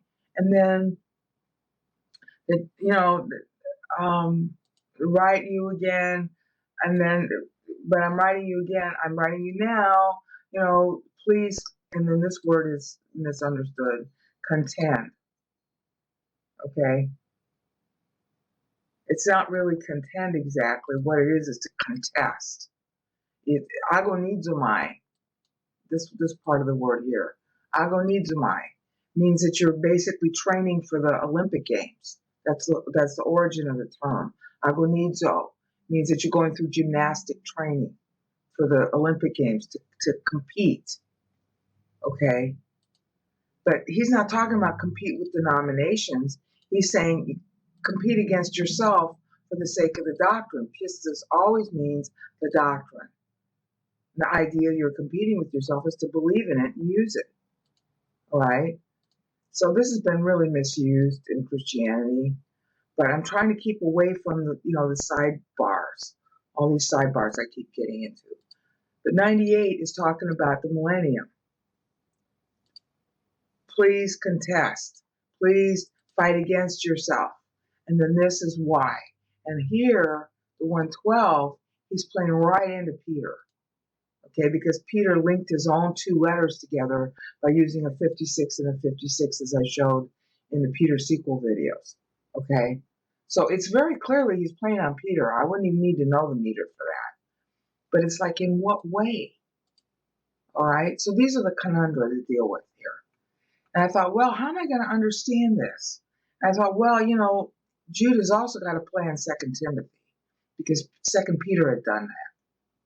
So what is the tie between 2 Timothy up here and Jude down here? What's the tie? Is there one? Okay, well, yeah, actually there is. But he's not doing it quite the same way. Paul was saying, hi, I'm writing you 10 years after my last letter, which is 18 years after, I forget what. And then, which is just after the Lord, which is 18 years after the Lord should have died, but he did die just after his 32nd year. Okay, when he was 33. It's just after his second year. And Paul phrases it like that because time is out of sync. And so he ends it with time being out of sync. And here he converts to Roman AUC.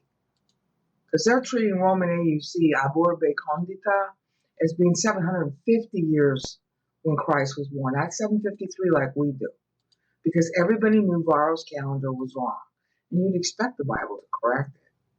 That's why Paul's numbers in Ephesians 1 line up with our AD years. Because somehow, as it were magically, really it's two offsetting errors, Dionysius cut off 3 years from the Varro calendar. And nobody knows why. I bought Mosshammer's book, which is about this topic, about Dionysius cutting off the years. And the final conclusion of Mosshammer's book is, well, we really don't know why. Mosshammer thinks that, well, Dionysius was just following the tradition he inherited. Okay, but what was that tradition? Did somebody back in the past among the church fathers really actually know the Bible? Because they sure don't seem like they knew it. Okay, well, maybe this is a mistake. Or maybe somebody did know. I'm trying to find proof of somebody in the past seeing this meter the way I'm seeing it now. That's my big goal. And right now, all I can say is, well, the Bible sure sees it, because Paul's adjusting for the Roman AUC. Everybody knew at the time Varro came up with his calendar during the time of Augustus that Varro's calendar was over-padded by 3 years. But Augustus liked Varro, so he adopted it. Claudius made it law, and Paul's correcting it here. Okay, so is Jude? Maybe. But right now, the question is, well, okay, Paul's saying, hi, I'm writing you 10 years after I wrote Ephesians, which is 10 years after the Lord should have died, and he did die just after his 32nd year. And then Paul took the 42 and he split it into two 21s, as I explained in the Timothy videos, and he took the 56 and he split it into two 28s. And then Peter had taken the split that Paul used right up here, and he used 28 to split it. You'll notice that our boy Jude here is using the same 56 that Paul used. Okay, but he's writing a year later. Okay, fine, that's a rounding issue. So he's rounding to a different year, but coming up with the same answer. 28 years to the millennium is what Paul is using here. He split it into two 28s. 28 years to the millennium forward, 28 years after when the Lord should have died on the Abrahamic schedule backwards. That's exactly what Jude's doing here. So yeah, at the 56, we can say, yeah, he's playing on Paul. But that's not all he's doing. Okay? Because Paul used a year, like after this 32nd, after he turned 32. Yeah, after he turned 32, he's 33. Paul needs to do it that way, partly as a ha-ha, and partly because he's saying, that last year, that was the main, the big issue. Would he actually finish the course? Because Paul's writing about himself being at his own end. Okay, so it's doctrinally significant. He's using 32, not 33. Okay, so then we got Jude baby playing on that. The Lord was 29 Luke 3:1 and Luke 3:23, the Lord was 29 when he went out to the wilderness to be tested. He was just about to be 30, which means that we're talking about a time when the Lord went out to the wilderness. It had to be sometime in September, just after the Adamic year began, which means it was like third week of September. Okay, which would have been in Roman terms 26 AD, but his birthday is in the last week of the Roman year, so it becomes 27 AD, and for our math calculations, we got to call that 27 AD. So all of 27, all of 28, all of 29, at the beginning of 30, on the sacred year, he dies. So you don't count 30 as a ministry year. That's when it ends. This is a mistake that scholars have been pondering over for several hundred years that I can find. Scherer wrote all this stuff, and all these guys were arguing with each other. Well, when did his ministry start based on Luke 3? Okay, well, you have to understand that the Bible's got 3 fiscal years it's reconciling. It's reconciling the Adamic, which begins on the autumnal equinox.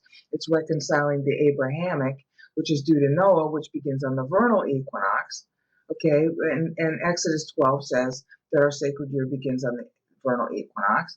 And then he's reconciling the Roman year, which the last week of the Roman year is when Christ changes his age. Okay, so you got to know what fiscal year is in view when they're saying things about how many years from. And then the other complication is that Augustus had died in AD in August of 14. Okay, so if you're measuring September to September for Tiberius, what's his first year? Do you count it from the year that is the same as when Augustus died? Or do you count it from the beginning of the following year? Okay, and the trouble is that regnal years were measured from September to September in the Roman system too. So when it says the 15th year of Tiberius, is Luke saying 14 years have elapsed and the 15th year has not yet completed? Or is he also counting the 15th year as having elapsed? Okay, and the way to understand that is, well, if the Lord is 29 and about to be 30, then he's going to turn 30 in the 15th year of Tiberius, which means he was born in the 15th year prior to when Augustus died. Okay? That's how you can read it. Now, and then you have to play with the math of that. 15th year measured by what? September fiscal, March fiscal, or calendar year? Well, that's part of the calculation. In any event, the Lord was 29, not yet 30, almost 30, when he went into the wilderness, and that's what Jude uses. Why? Because just like what Peter was writing in 2 Peter, hi, you're going to be going into the wilderness. Hi, the temple is going down. Hi, you're going to be tested like Christ was. This is your calling. And you will be kept. And I, Jude, am writing you 41 years after that. Now this is atypical, except that Paul used the 10 years, 18 years, 32 in order to have a sort of crescendo with using the 42, which he splits into two 21s, as I explained.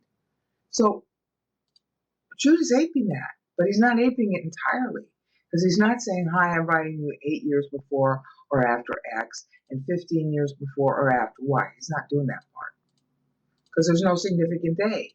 There's no doctrinally significant date 8 years after he writes or 8 years before he writes. The same thing for 15. At least I can't find it.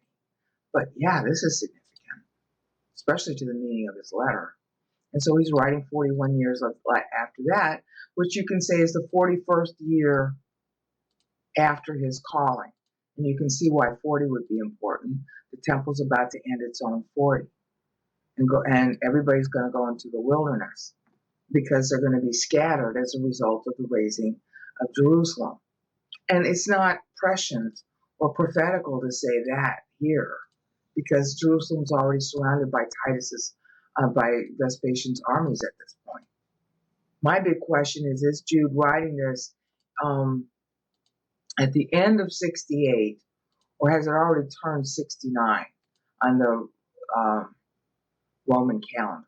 That's what I'm not yet sure of. I'm kind of like revisiting whether or not the date line I used was correct. But right now we're just looking at methodology. So he's aping Paul's methodology here. Now you'll notice something. That's one reason why we know we got the right syllables. 29 and 41 equals 70. That's a kind of palindrome. All the meters play with palindromes. And you got a 56 in the middle. And so now he's invoking Isaiah 53, which was about temple down also. 126 years before the temple goes down, I'm writing you, and when it goes down, it's going to be 126 years shy of its allotted timeline. Because the temple goes down 126 years shy of its 490-year allotment. Okay? Its allotment ran from 950 BC when Solomon dedicated it in 1 Kings 8:1 down to 460 BC. Is it 460? Am I thinking properly? Because I'm talking so fast. Because if I don't talk fast, I'm not going to remember what it is I just said. Okay, 490. Yeah, 460. Okay, and Isaiah was reconciling to the 460, which he does when he gets to the bottom of Isaiah 53:8. He's reconciled the temple down to 460, saying that it's going to be rebuilt, which is what Daniel was using for his meter in Daniel 9. Okay, so here we got Jude doing the same thing. So clearly we got, Isaiah 53 is referenced again. You can see that he's tagging the 56 in 2 Timothy thereby also. Okay? And, the Lord is 70 now. Going to be 71. Might be almost 72. That's what I got to figure out. Okay? And 70 means voting period. The whole voting period. One of the most prominent meters in Isaiah. And also in Moses, but less so. Okay? Most prominent meter is 56 throughout all the meters and Bible. 70, though, is a frequent one. And it's real bald in Isaiah 53, which I'll show you again. See how bald it is?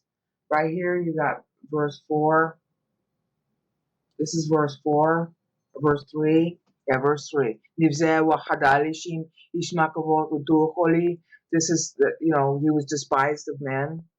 And heartbreak man, knowing lovesick grief. I think they translated man of sorrows, which is pathetic. Okay, that's 35 syllables right there. Okay, and then verse 4 is another 35 syllables to form a 70. Okay, getting down here at the end of verse 4, which ends at 586 BC, temple goes down. Okay, and then verse 5 is about the temple rebuilding, and it actually kind of leaps over here, and that's the temple rebuilding period, and you got 516 BC ending right here in the third clause of verse 7.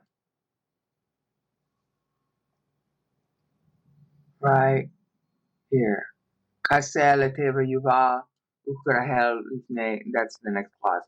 But the ending of the rebuilding of the second temple in 516 is Kaseh Lateva Yuva. Okay, in my badly pronounced Hebrew. Like a sheep before her shearers. Okay? Well, no, he was taken away. Like a sheep, he was taken away. Okay? And then, or like a ewe who before her shearers is dumb is the next clause. That's after 516. 516 is here. Okay? Like a sheep taken away. Kaseh, like a sheep. Lateva, taken away. Yuva. Okay? Come to the slaughterhouse is the idea. Yeah.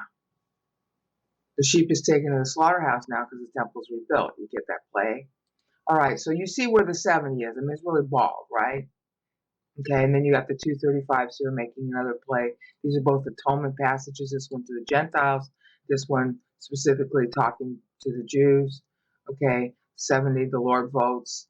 I mean, the whole thing is a voting period. 35 represents God votes. Okay, so this is all in view in the 70. I'm sorry it's so complicated, but see, if you knew your scripture, you could rattle it off the top of your head like I'm doing now. I've been doing this for 15 years. That's why I can rattle it off the top of my head. Plus, God is my memory. I don't have one of my own. So that's why I have to talk so fast. Okay, so why is the 70 the agapetoi persons put the poor man's crossing? Why is he 70 here? I don't know. But you can see where the 56 is coming from. There's Paul. Okay. And you can understand why the 70 is here. That's the 14 short. And he's playing on the 14 in 2 Timothy also. So it's really clear that he's tying to it. And he's basically saying, hi, the 70 years is up. Okay? The voting is done. The 70 years in this case is comprising, okay, the time of the 40 years from the temple, from the Lord's death. Okay? 40 years from the Lord's death. It's really a total of 73 years from the time he's born. Okay? But, you know, you're playing with the 3. Because he should have been born 3 years later. So, 70. He's playing on the fact that the Lord should have died in 41-46 from Adam. And then on the Davidic schedule, 41-43 from Adam. But instead he dies 7 years earlier. Okay, so he's playing a game with that. Now, what else is he doing? How else can we do this? Well, this part is a no-brainer. 28 years to millennium, 28 years from the time he should have died on the Abrahamic schedule, which was 41-46 from Adam. So, hi, I'm writing you in 41-74. It's kind of a no-brainer, okay? But this one isn't so easy to do, and I'll have to come back in the next increment when I figure out how he's using 70 as a dateline for his own writing. That I don't yet know. Okay, so what does the 70 mean? Well, let's first go back to 56 so I can show you what we're looking at here. Because he's got a particular accounting convention he's using in light of, yeah, there you can see it, in light of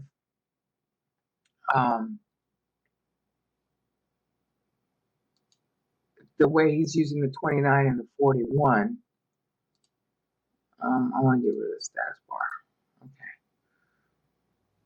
That way you can see a little more of it. See? So here's a 56. Here's a 70. Don't like it when it does that. Let's see if I can get the thing to go down more.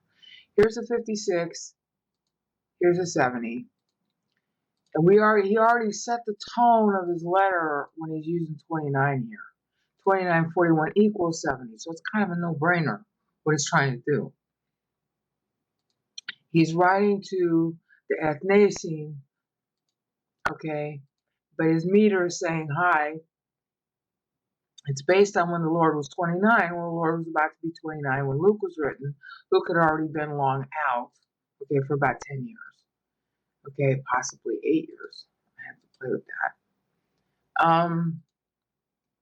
And the Lord was about to be 30, but he was, this is the important thing, age, last, birthday.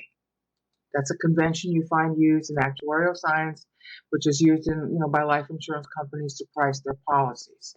Okay, when you buy life insurance, or even health insurance for that matter, one of the things that they ask you is, how old are you? Because they're looking at the risk of insuring your life or insuring your health based on how old you are. They know, based on your age, how sick you're likely to be or how likely you are to die. I do that for a living, so, okay. Age last birthday is what this is, okay? So if it's age last birthday, then of course you're going to be +1 if the time he's writing is not really close to age last birthday. And that's what he's doing again here with the 70. It's age last birthday. In other words, his next birthday is coming up.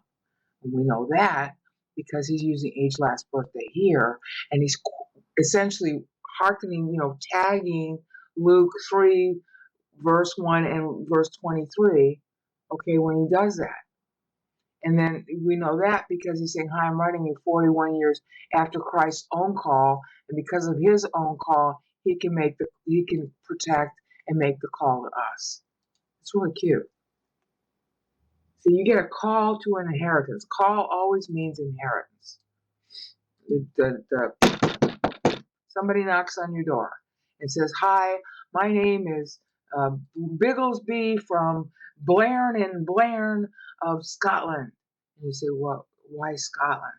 Well, you see, you had a great-grand-uncle who had a bunch of other relatives, but they all died, and you were the Persterpes, the last Persterpes. Persterpes means per stemma, per kid.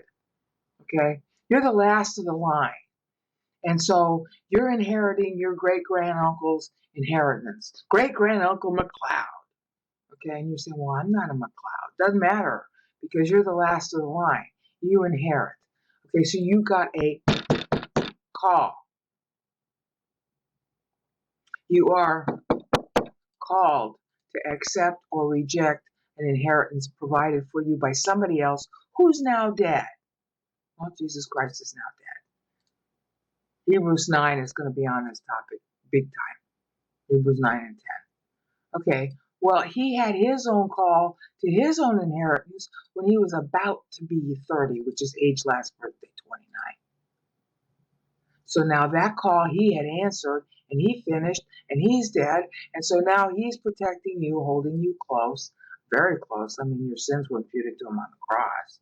So now you are called to an inheritance 41 years after he was called.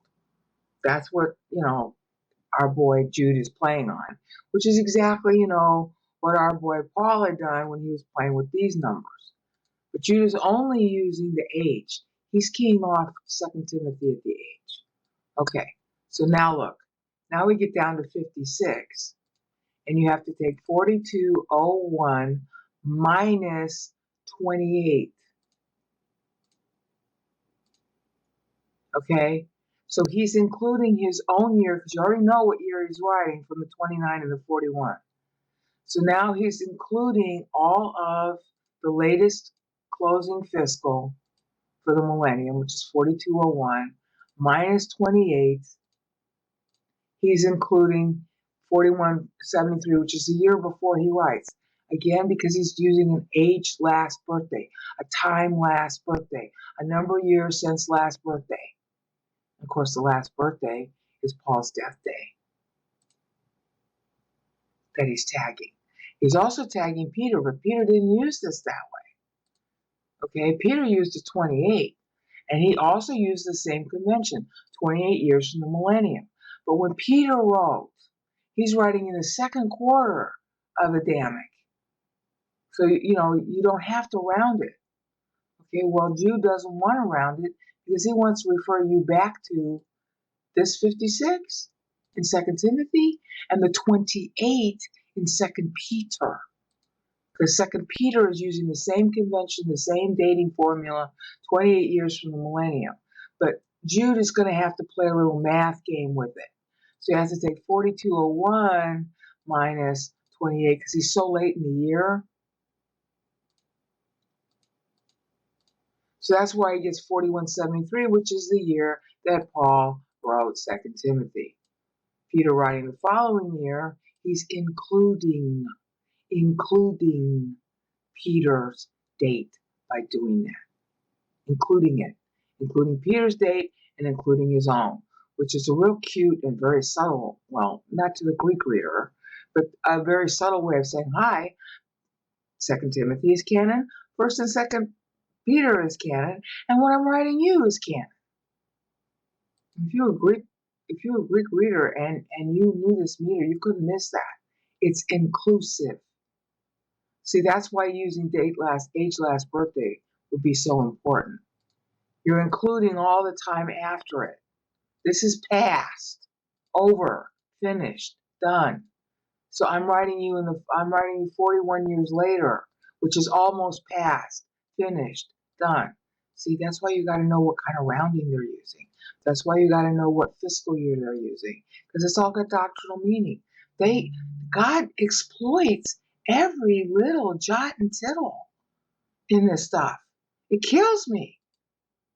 Just kills me. And of course, it's been killing scholars for years. They've been confused about the dates in Bible for years.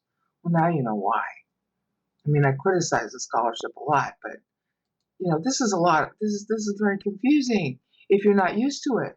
And we're not used to it because these guys were raised with this kind of number game. That was all they had to do. They had low-tech life, so they had a lot of boredom. And what do you do with your head? Well, you play with numbers and you play with words. That's how they entertain themselves. Okay, so Paul used 56, as you can see up here. Okay, see, right here. Paul used 56. So Jude is using 56 to tie to Paul. Peter, tying to Paul, also used the way Paul split the 56. Paul, when he did his dateline, he split the 56 into two 28s, 28 being years to the millennium. So Peter did the same thing. So Jude is doing the same thing. It's a really bald way of saying, hi, I'm writing on the same topic with the same divinity as Peter and Paul had written, and pointing you to which was the latest. And of course, all of this is pointing right back to Ephesians 1, which is the timeline to the millennium. If the rapture happens this year, if the rapture happens this year, if the rapture happens that year. I'm assuming that you've watched a lot of my videos if you're willing to watch this one. So I'm trying not to repeat what I've already said 1,000 times. Okay? I'm trying to go fast here. All right, so now we get to 70, and I still have a grammatical conundrum with why he's capping it here.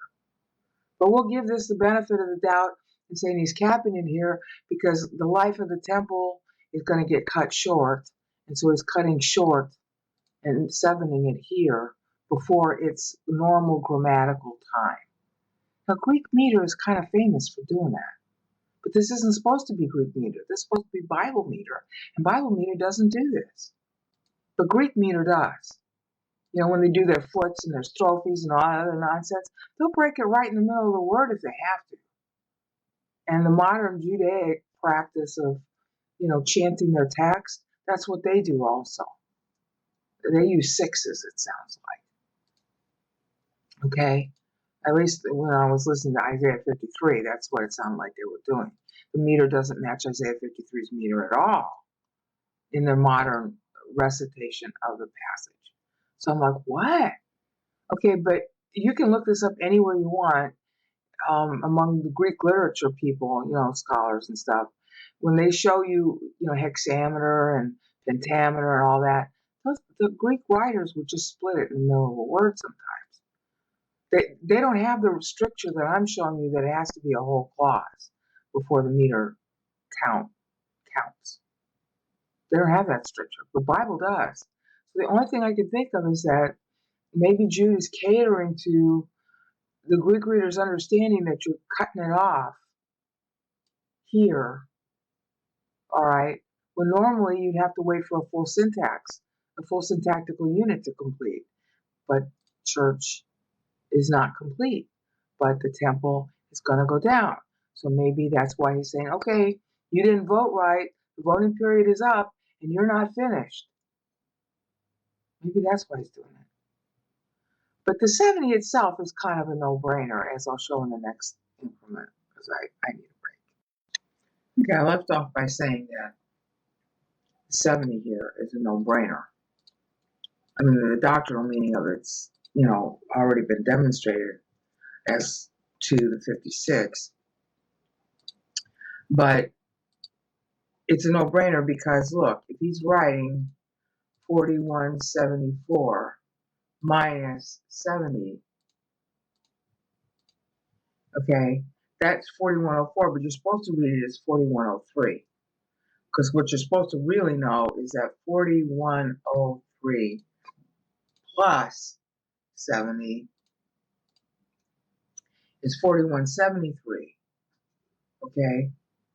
But he's not writing in 4173. He already demonstrated he was using all-inclusive accounting with the 29 and the 41 and the 56. So you're supposed to go like this, 4103 plus 70, which would be your normal method of counting. Oh, but that was last year. Yeah, because they don't know it was last year. Because they know when they got the letter. Oh, he's making a ha-ha. It's not really a ha-ha so much as very profound. Hi, the Lord's 70th year has passed. And where are we? In other words, we've had 70 years to grow up under him since he was born.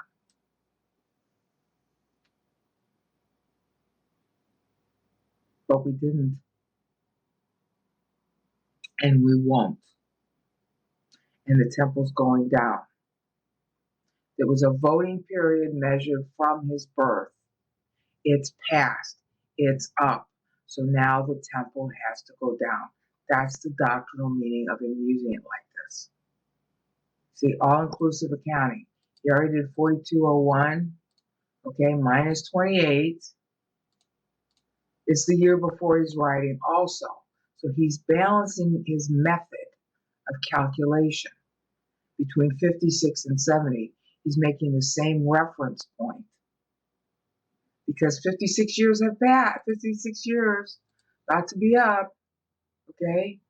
And then 70 years, 70 years are up from his birth. The 56 years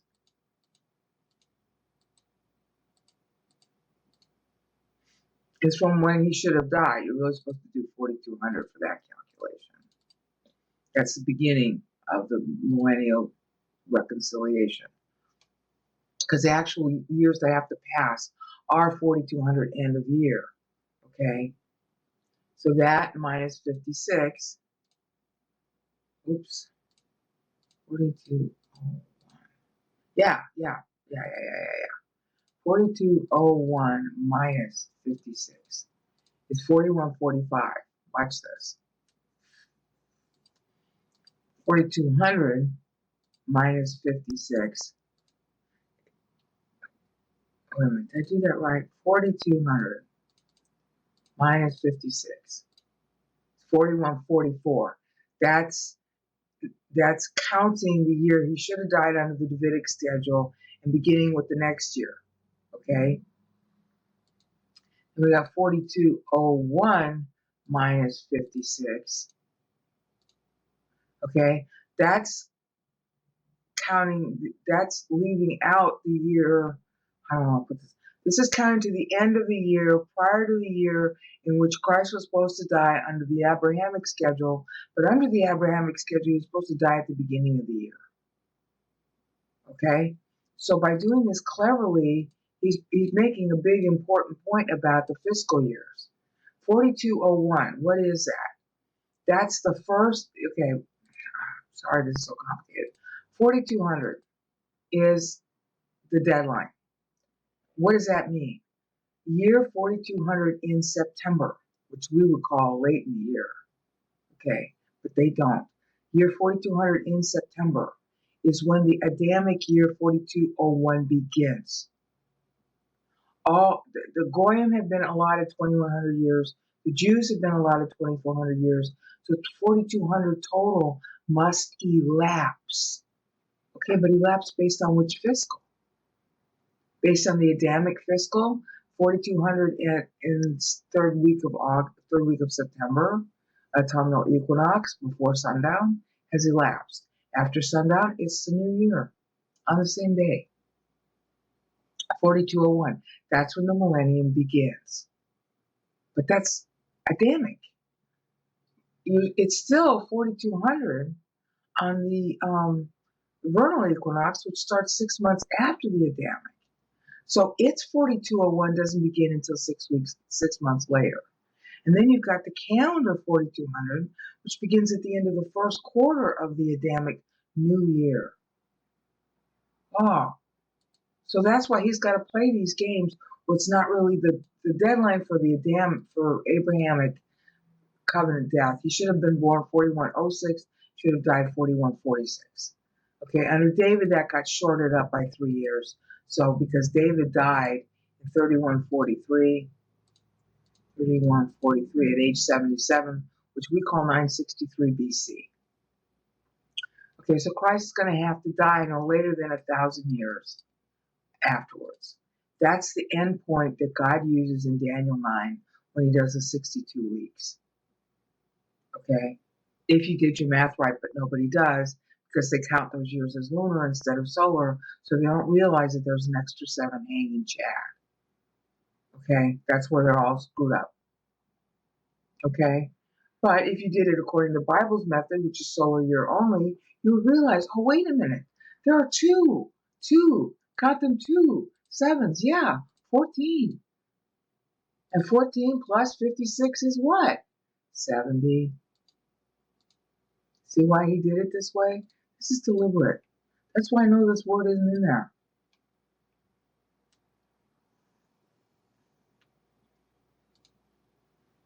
But grammatically, it's truncated. But numerically, it very clearly means the Lord's age. And we all know, or they would know, that he was born 4103, first quarter of the Adamic. So the Adamic 4103 had just started.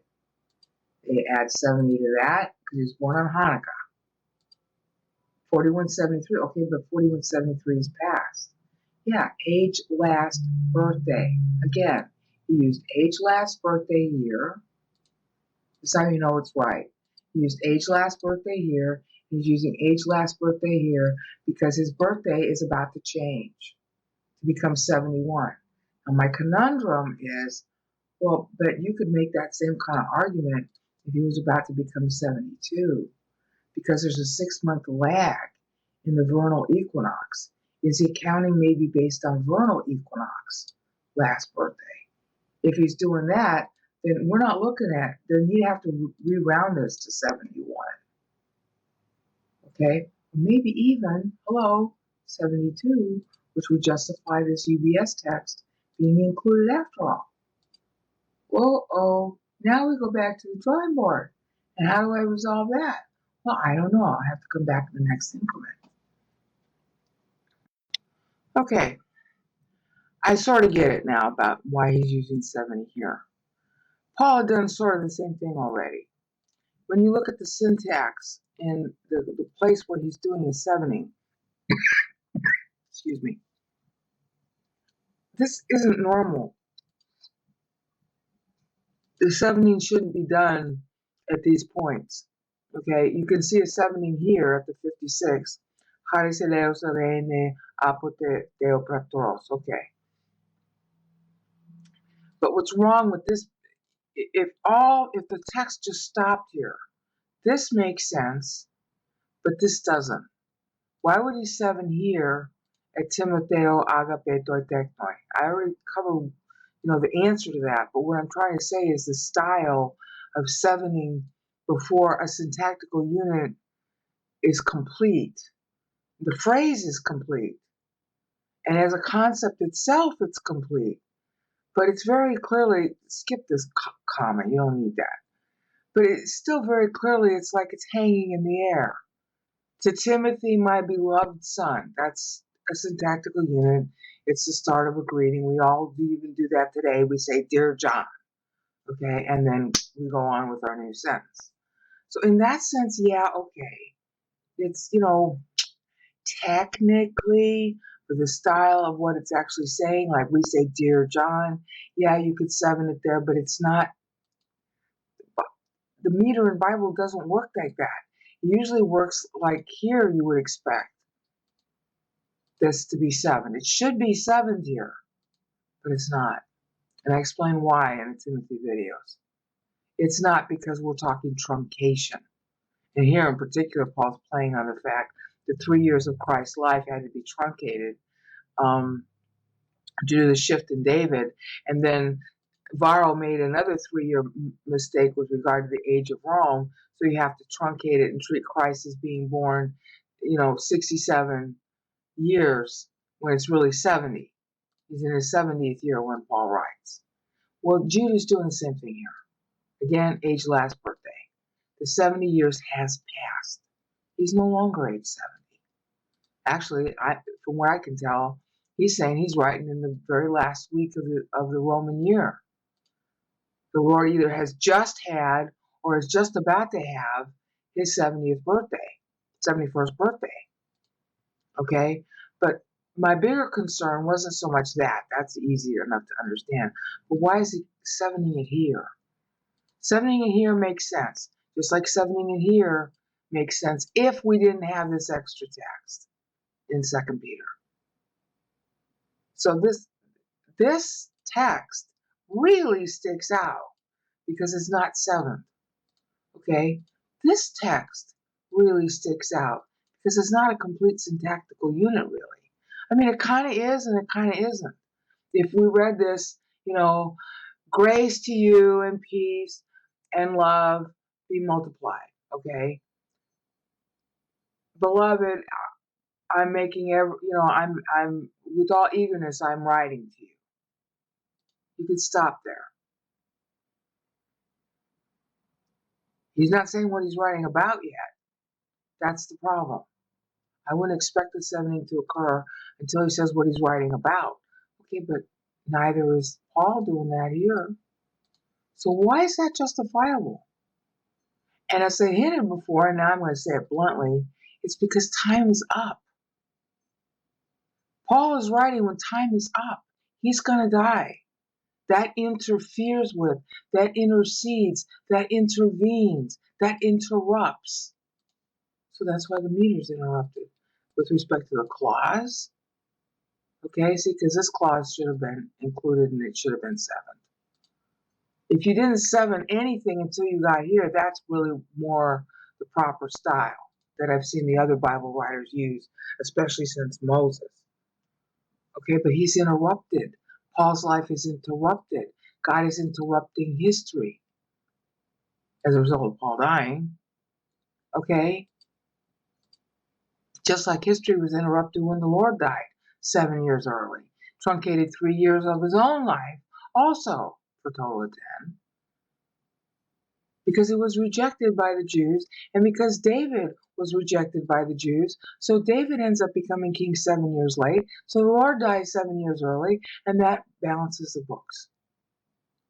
But time itself is truncated. So that's what he's saying here. Temple's time is truncated, gonna end, the Lord's reached his 70th year, balloon's going up. Time's up. That's why it sticks out. That's the argument that I'm making based on what I see. You got a better one? Let me know, because this drives me crazy. Agapetoi pasens puden agapetoi pasens puden poio menos graphing. He's finishing the meter. But grammatically, it's like, okay, yeah, beloved, I'm really anxious to write you. Period. Okay? And of course, when you see Perry next, you don't begin a sentence with Perry. You don't begin a concept with Perry. All right? You can say, well, then, Brainerd, you shouldn't be metering it here. Okay. Then this becomes 79. This becomes 88. And now we can say we're metering it. But 98, again, it's the same thing. I'm, with urgings that you compete against yourself. See, oh my. Epagonizomai means to compete against yourself, not against some other denomination. Compete against yourself about whether you're properly believing in Scripture or not. Compete against yourself about whether you're properly growing in Christ or not. Not beat up somebody else. And if you're competing against yourself, just like Paul was saying, in that thing where I don't box in the air, he's beating against himself. Agonid omai. Omai is reflexive verb. Agonidzo is transitive. Agonizomai is reflexive, against yourself. And of course, so many denominations have used this text here to say, oh, the Calvinists ought to fight against the Catholics, and the Catholics ought to fight against the Calvinists. Yeah, and that's what Constantine's kids did. They all fought against each other over whether God was one or three. That's not what epangonizomai means. It means fight against yourself. That hastens the millennium, and this is the millennium number. In the 98th year of Christ, is his 97th birthday present, the millennium was supposed to begin. So you see, he's keeping the ages here. Age, last birthday. Age, last birthday. And then, this is all future because it hadn't happened yet. 98th year, age, next birthday. But his next birthday ain't going to happen because his last birthday's happened already and we ain't grown up yet. Isn't this clever? So, what do you do because of that problem? Epagonizomai. That's first person versus here. Okay? Fight against yourself about whether or not the faith is in you, the doctrine. Hebrews 11:6, Hebrews 11:1 will elaborate on this. Isn't that cute? And of course, in case you missed the point, he ends his meter, which is definitely a finished syntactical unit, including the doctrinal preces, because here's the preces. Okay?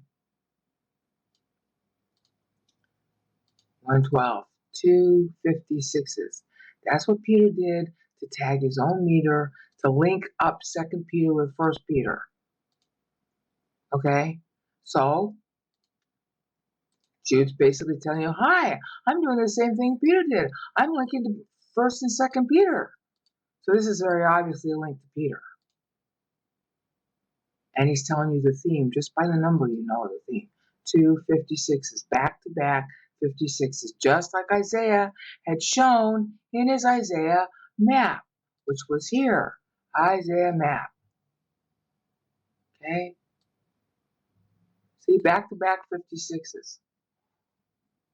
Yeah, 5670, 5670. They're back to back in the sense that they're being, it's 126 in the same order, each one preceded by a 56. And in case you missed that, you got to sandwich 56 with the will of God in between 35. It's cute, huh? In order to propagate sons, which is the decree here in 42 at the end of Isaiah 53, right here. Propagate sons, 42. That's the, the quintessential meter for the number of, for Jacob, because he had 2 wives and 2 sets of sons, and so he was a double generated, guy. Out of 21 years, he gets 42. Okay, that's cute. See, this is a generation passage. Isaiah 52, 13 and 14. Hineh yaskil abdi yarum. I'm going to magnify him. Magnify by multiplying. That's what Mary will say in the Magnificat. Megaluno in Greek. See, this is really cute. And then this is, of course, the multiplied sons in Isaiah 53:12. Okay? It's really cute. Laken ahalek lo barabim. And so I will give to him the people. Rabim. See? Generating. See, you can tell the meaning of the meter by the text. That's the idea of doing the meter. So that's what he's doing here. The meaning of the meter. Back to back. 56s. Just like Peter had used. So he's tagging both Paul and Peter at the same time that way. And of course, 2 Timothy goes on. That's the start of the tribulation in the Lord's 91st year. This is the completion of the millennium to the millennium. And of course, that's what happens to make it complete. You got to fight against yourself and grow up in the faith, which is, of course, how Peter ended 2 Peter. Grow in grace and in the knowledge of your Lord and Savior, Jesus Christ. So you can see why Jude's doing that with the meter. He's tying to the text very clearly. Okay, so in order to do that, he's got to use last birthday here. Because the Lord's not quite 71. The year is not yet over. Time is not yet up for church. But it isn't going to go well. Now, is Jude doing the same thing that 2 Peter and 1 Peter had done on Ephesians and using text to do a year-by-year satire on the Roman emperors? I don't see it. I mean, 79 is when Pompey fell, but he's not using it. He's not using Roman AUC here. Okay, he is going forward in time because this is telling you when he writes. Okay, so anything after that is going forward. Of course, the process is going forward. Hi, this is what you got to know now for the future. Okay, but I can't say that these numbers actually mean anything other than what I told you about the two here. This and this is real obvious. This, not so obvious. I mean, I know what happened in those AD years, but he's not talking to AD. Because he's keying off the Lord's age here. 9 years after the Lord's age is not 79 AD. You could say Lord age 79, Lord age 88, but what would that mean? In AD terms, you have to subtract 6. That would be 73 AD. Well, that was the end of the takedown of Jerusalem and Israel. Because that was the end of 73 AD is when they finally got Masada. Okay, but this text doesn't tie into that. About our common salvation, it wasn't salvation for Masada. Unless he's being really satirical, which is possible, but why is Masada so important? All the Sicarii were hung up there, the assassins. They were making their last stand. And Titus finally took them out in 73 AD, 3 years after the temple. But the Sicarii were not believers. So why is he using the term salvation? Common salvation, it wasn't common to them. I mean, you could argue, well, that's a sort of tweak, all right. And then 88 minus 6 would be 82 AD. Okay. It's necessary. I felt the urge. I have the urge to write you. Well, what does that have to do with anything? I have the urge to write you? This is Jude talking. I have the urge to write you. How does that relate to prophecy?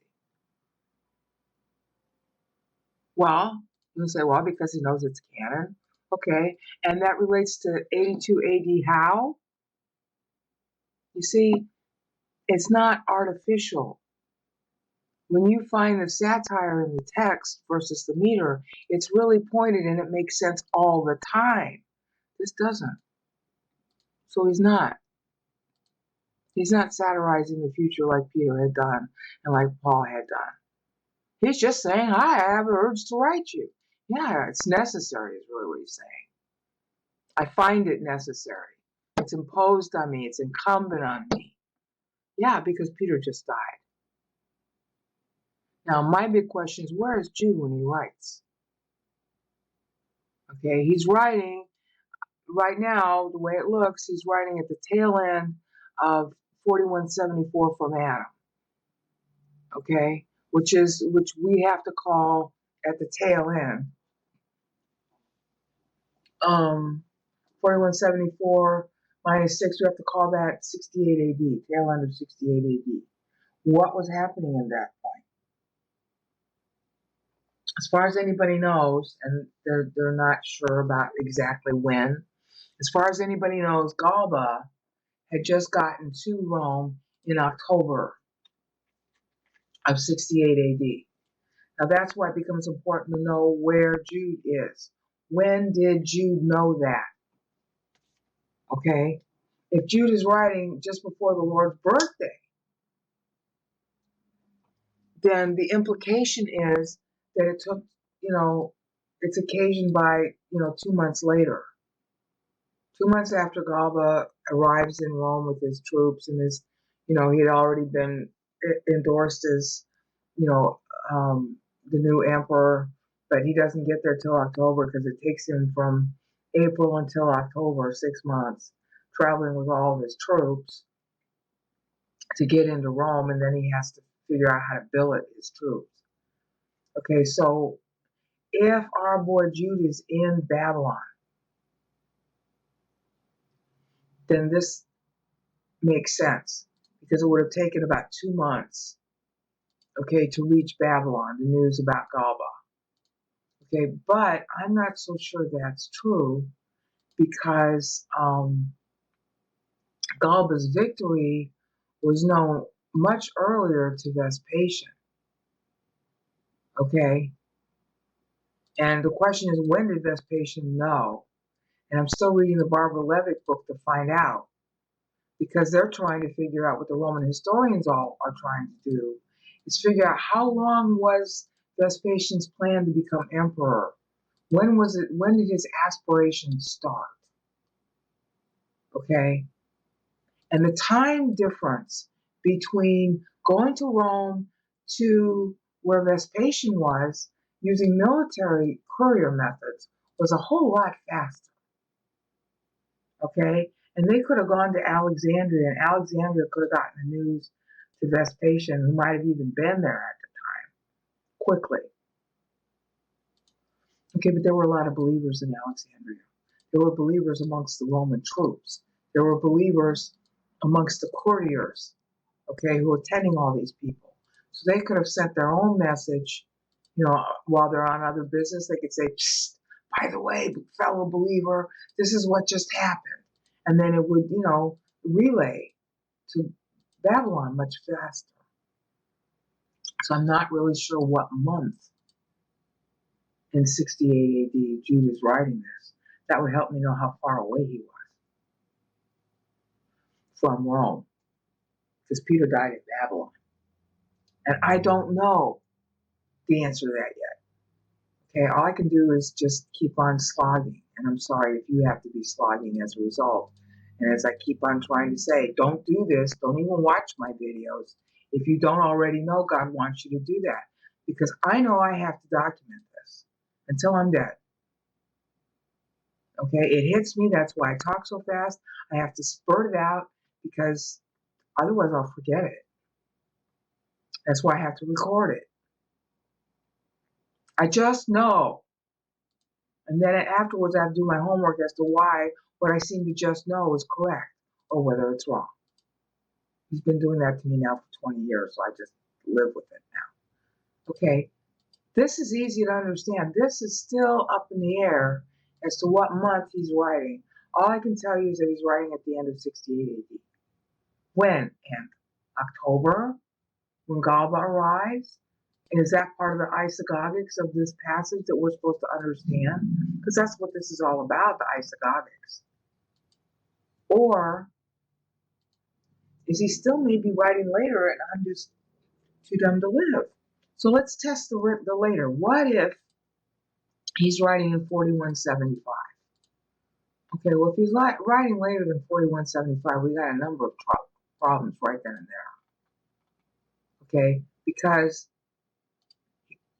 if he's writing in 4175 minus 41 years, he's not writing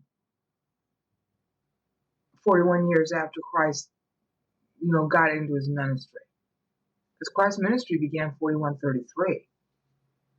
So now he's using the opposite method.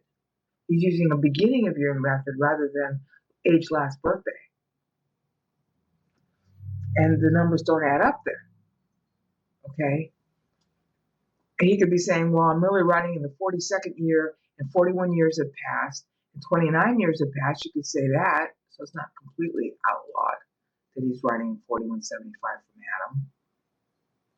Okay, but he'd have to be writing in September, and 4175 minus 6 would be 69. You have to take that out, wouldn't it? Here's the shorthand way of calculating it. Just for any date that you pick anywhere. You take the year, here it's 4175, and you minus 4106 from it, and that's your AD year. I'm trying to figure out if he's writing in AD 69, because that will put a different isagogic on this text. Because if he's writing in AD 69, that was really significant. That's the beginning of the year of the four emperors. The temple still has about 18 months left.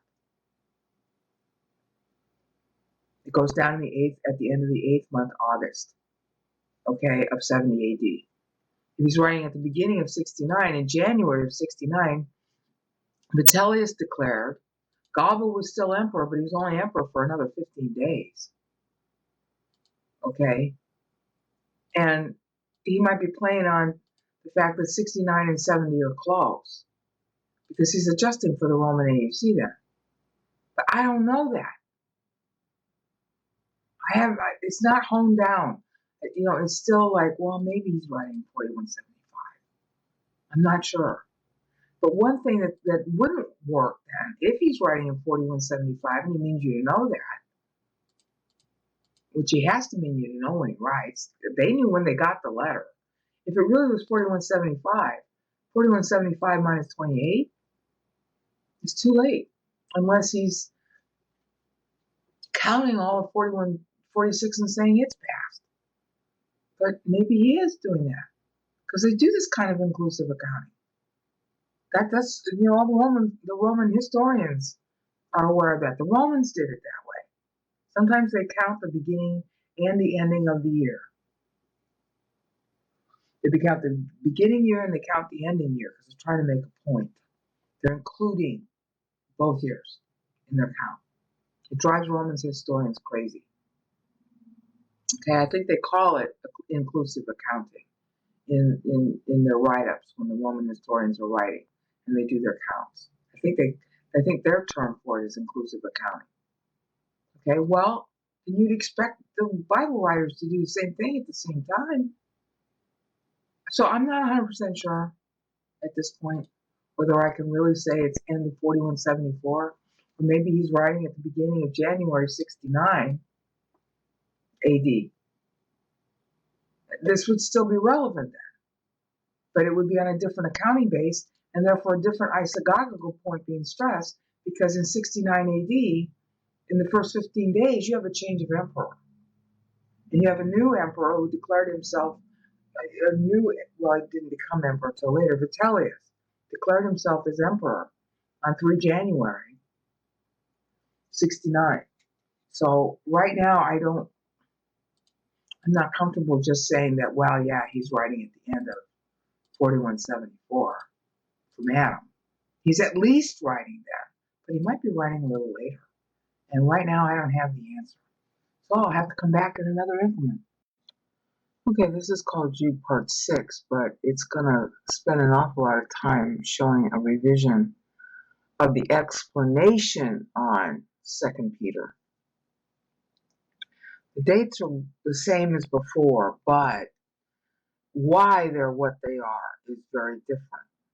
And that's because, as usual, I made some math errors. And the good thing about Bible is that when you make math errors, but you stick with the Bible instead of going to Dear Dr. So-and-so, you end up getting it right if you just keep sticking with the Bible. Now, it's a painstaking process, okay?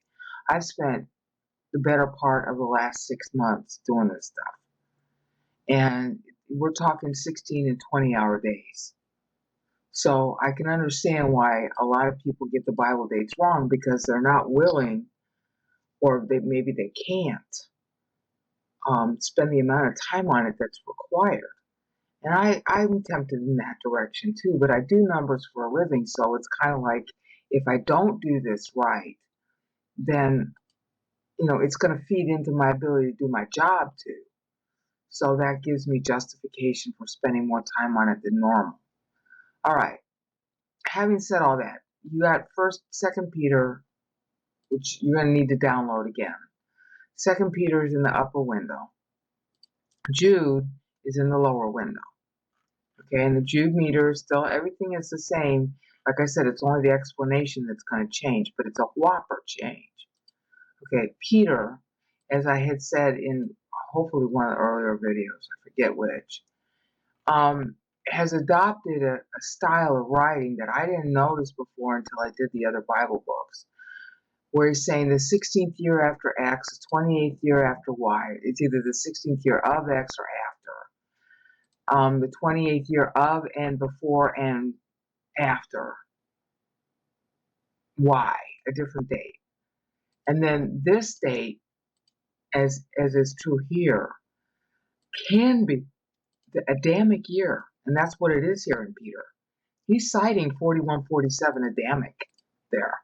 He's telling you that's his basis for using the first two numbers, which you find out when you do the math.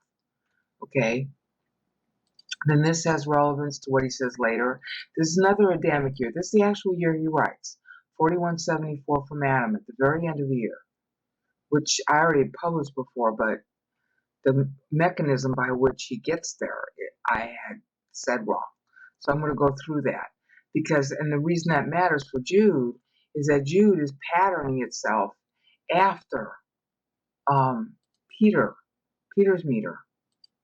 Okay, so Jude's meter is patterned after Peter's. So that's why we got to kind of go through Peter first, and then I'll go through Jude again. Okay, so here's Peter, 2 Peter, all right? 16, 28, 47, 57, 74. That's all we're going to cover. Okay, here's what it means. And I should have done it in that cute little shape like I did for the book of Acts, because he's following the style of the book of Acts. But it's too complicated. The math is too complicated to just plain do it like that. Okay. First of all, understand that this only this page 1 of the revised 2 Peter meter is accurate. The rest of it might be close and is useful, but I got to edit everything after what I'm going to show you in this video for consistency.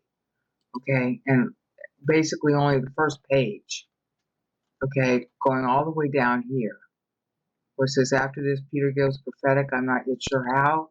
That's the end of the updated. Okay, everything from here on page 2 onward, it's not going to agree necessarily. It might, but I can't be sure. I have to edit it. Okay. Here's the thing you want to remember about these Dateline meters. They have a particular valuation method that they all use from Moses to Revelation. Find an equidistant x on which there is convergence among the Dateline formulae. Every single Bible book uses this valuation method.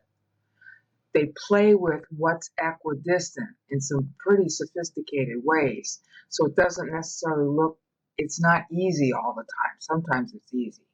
You know, like Psalm 90 was a no-brainer.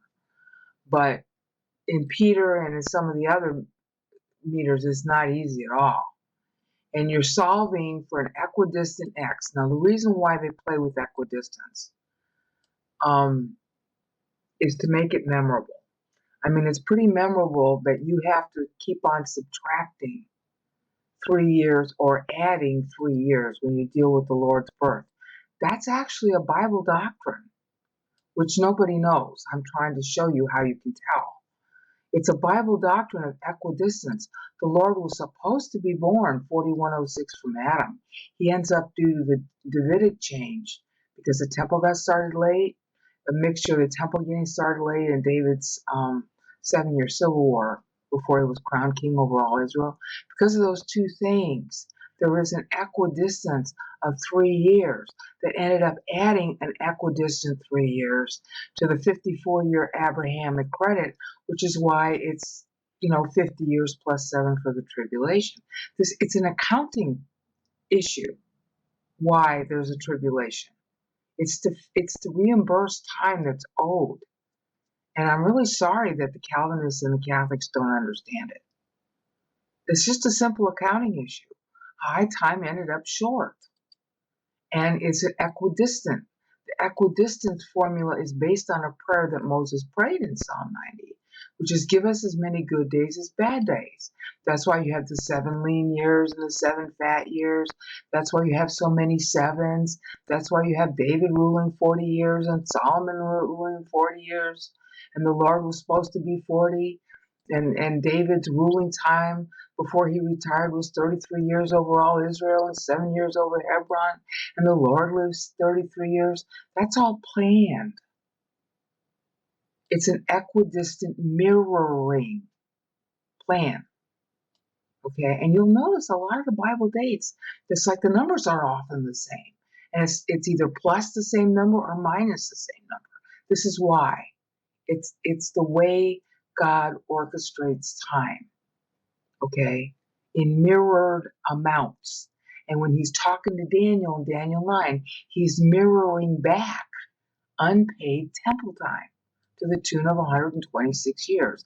That's the 49 plus 70 hidden in the 62 weeks, and then the 7 on the tribulation. That's paying back time owed to temple because it died 126 years short. Okay, that's the key to this. Okay, so the Bible meters all reflect that.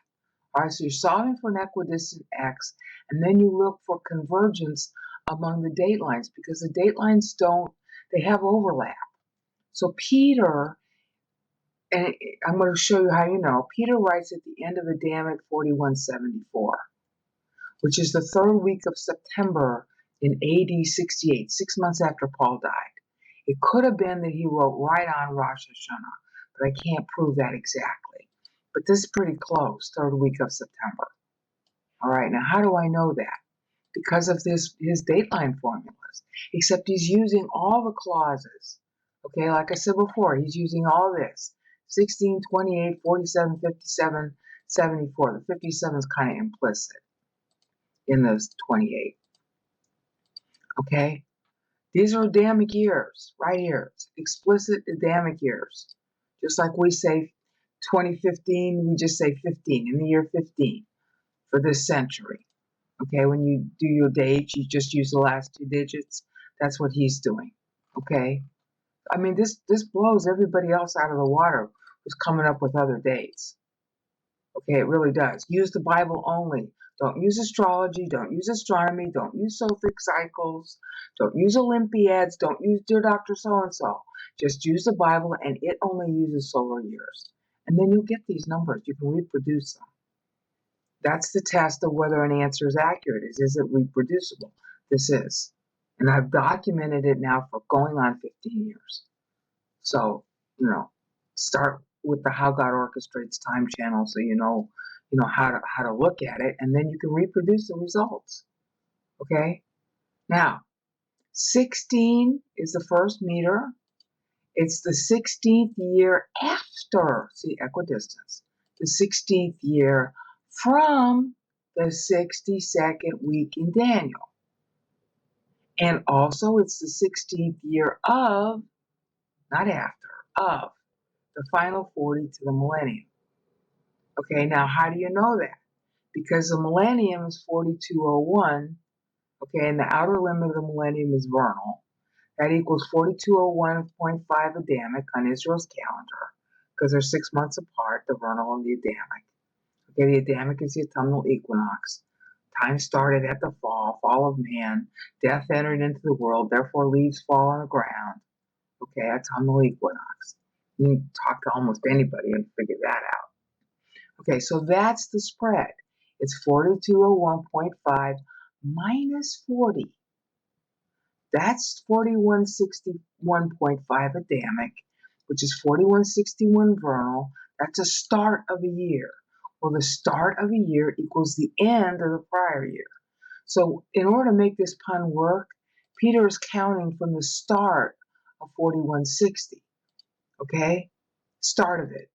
Then he adds 16 to get 4175, but he's writing at the end of 4174.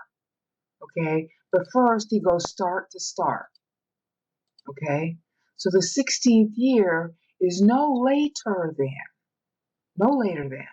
Adamic end of 4174, which is the 3rd week of September. Day before the same day as the vernal equinox before sundown, literally. So that equals the start of 4175 Adamic. Now, what he did here is a technique that I have to use every day, so that's why it was easy for me to see it. It's called your valuation year. When you do a valuation, like for insurance, premiums, life insurance, or particularly annuities and retirement plans, you get to pick what's called your valuation year. Do you value something at the end of a year? Because that determines how many years future you have to fund. Okay? Or do you use it at the start of a year, which increases the amount of years you have to fund so that the cost is lower? I do that every day for a living. Okay? So, that's why I was able to, understand this, I guess. Really, it's because God wanted it. Just use 1 John 1:9, he'll make you understand it too. Okay? So Peter cannot be writing any later than the end of 4174, which equals the start of 4175. That's the outer limit of when he's writing. That doesn't tell you the inner limit, just the outer limit. All right? And then I'll let you read the rest of this text here about how the 62nd week means 4143 from Adam's fall, because I go through it. I've gone through it 1,000 times, so I just as soon speed up what I'm saying. You have to read it. Okay? The 16th year can be, the inner limit, can be up to 11.999 months prior, okay, to 4175. All right? So you got an outer limit of the end of 4174 equals start of 4175. You got a backwards limit of maybe a year prior at most. And it's really, one day over a year prior because it's not quite a year prior. Okay? So then you go to you say, well, okay, that's a range. Yeah. And then you got the 28th year to the millennium is your next formula. Okay, you start with the same. You have to keep consistent. 4201 from Adam, see, just like we started here. 4201 from Adam minus 28 is 4173.5 Adamic. Okay, so it could be that because you're not 100% sure it's 28th year. It could be 28 years. If it's a 28th year, then the outer limit is going to be 27.01. Not 27 because that's the 27th year. The end of the 28th year is 27.01. Okay, so then that could be 4174.5 up to 5.99 months later. The Bible's very precise. Okay, so now you had a year spread. Okay, now you've only got a 6-month spread. This dateline is earlier. Okay, I mean it ends coterminous with the start of 4175, but not vernal, Adamic. All right. So then your third formula is 28 years after the original outer Passover limit, which is the original Abrahamic credit of 4146. That was a hard-coded deadline in the Bible. It was 4146 vernal on Passover. That's the first 2 weeks of the vernal year. Well, the first 2 weeks of the vernal year would be the first 2 weeks into the midpoint of the Adamic year. That's a hard-coded date to the day. Passover. He has to die on Passover. Okay? Now, that limit repays Abraham's credit. Okay, so that gets you to 4146 Adamic. Okay? So then if you take 4146.5 Adamic, which equals 4146 vernal, and you add 28 to it to get your range, you got 4174.5 equals 4174 start vernal. Okay, at the earliest. So the earliest this could be would be 4174 start or 4174.5 Adamic. Okay, your outer limit is now going to be 4175 Adamic. So you see the early limit is the same as it was up here. Okay, you got a problem here because it's the end of 4174.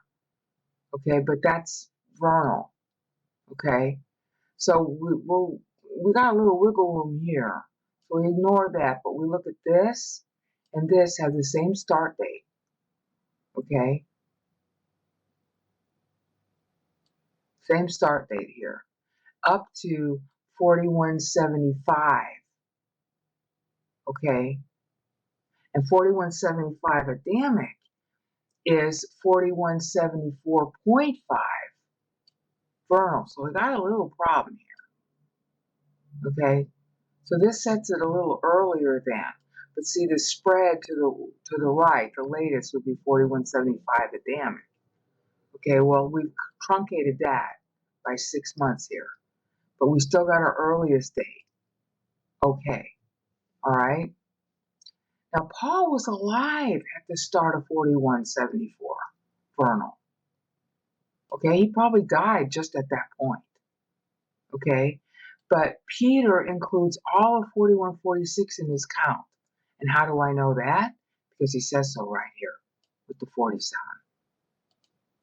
Okay, now you know that that's what he's saying because it's a pun. It's an equidistant pun because 4174, 47 years atop 4147 at the beginning, counting all 4146, that equals the start of the trip. So when you're doing this formula here, you know Peter is including all of 4146. That's a valuation year assumption. You can assume that your valuation year starts at the beginning or at the end, and then you do your count. I do this every day. And I mean, the scholars know this, that you have to know whether your count begins at the end of the year or at the beginning of the year. Okay? And so that's what he's doing. He's doing an end of year counting. Even though Christ had to be dead by the beginning of 4146, he's skipping all the way to the end of the year. And he's valuing the whole count based on the beginning of the next year, which is the start of 4147. And he's doing that so he can make a pun. 47 minus the beginning of the trib equals 4147 start, which is the same as the end of 4146. So that's how we know he's counting it all. Okay? So that gets you to the end of 4174, which is the same as the end here.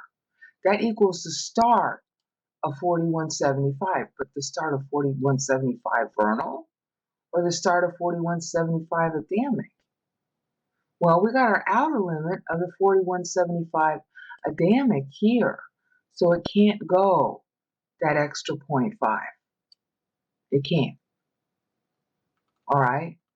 And just in case you were not so sure, then he's got 57 years, which is the schedule based on the Davidic deadline.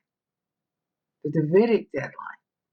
And Peter is writing equidistant within the 57 because look, 4200 minus the original Abrahamic deadline is the 54 credit. Divide that by 2, that equals 427. And if you again use the 47 he just did, so you're supposed to, these are your guides to how to do the math. Okay, so 27 plus 47 is 4174, and it's end of year. We know he's talking at the end of the Adamic year because that balances up here to this. The end, see, this is 4174.5 Adamic. The end of the Adamic year, 4174, is the outer limit there. Okay, and he's balancing, okay, again to the millennium. But he's writing equidistant. See, he played equidistance here with the 47. So that's your heads up. He's going to do it again. Only the number that he's equidistant to this time is 27, not 47. But you add it to the 47 because that was your previous number. And that takes you to the end of Adamic 4174. Okay? Which ties and balances here.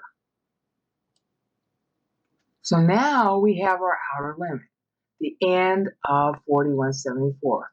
Based on all those numbers, they all agree with that. So now look.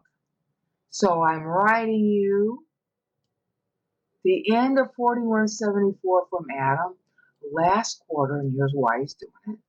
Same as the month when the first temple went down.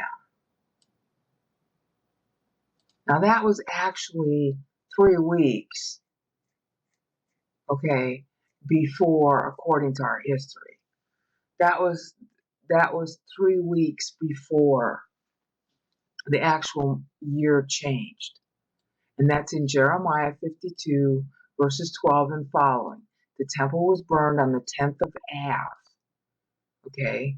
You got Av and then Elul and then Ethani. And, Rosh Hashanah was the first of Ethani. Okay? The first of Ethanim is the autumnal equinox. So you could maybe play with that.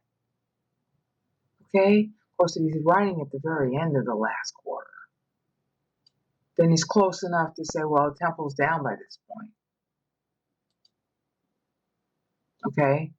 Same end of year. I mean, it's you got 10th of Ab, 20 days, 50 days, of course. Pentecost. Okay? Reminder of Pentecost, reminder of Jubilee, end of year, end of temple. Okay? The temple actually ends up going down on the same timeline for the second temple as it went down on the first. Okay? The exact same timeline. Historically, we can prove that. Okay? You can look anywhere you want. Titus started the final assault in 70 AD on Passover, and it ended on the 9th of Ab, 57 plus 57 days later. Okay? After that, Peter goes prophetic, and I'm not yet sure how. So that's Peter. Okay? 16 years, 16th year, after the 16th year, after the 62nd week, which was 41-43, which is also 28 years. The 28th year to the millennium counted in a special way from the very latest date, which is 4201 at 0.5 Adamic, which equals 4201 vernal, okay? Which is measured from 4147, the original Passover limit of Messiah's time, pre-David, okay? And then also measuring from the Davidic difference, it's 57 divided by 2, okay, to the millennium, okay? 57 divided by 2 to the day I'm writing, rather. Measured again using the 4147 as your start point. Okay, so it's 27 years after this is the 57 benchmark divided by 2. And so therefore the year I'm writing you is 4174 at the end of the year. Okay? Now the rest of what I said is fine. It's just that's the correction. So now we go back here. Well, we'll go to the text. And now we're ready to see what Jude is doing. And I think I'll take a break and we'll pick up in the next increment. All right, so now we're going to go to Jude's meter.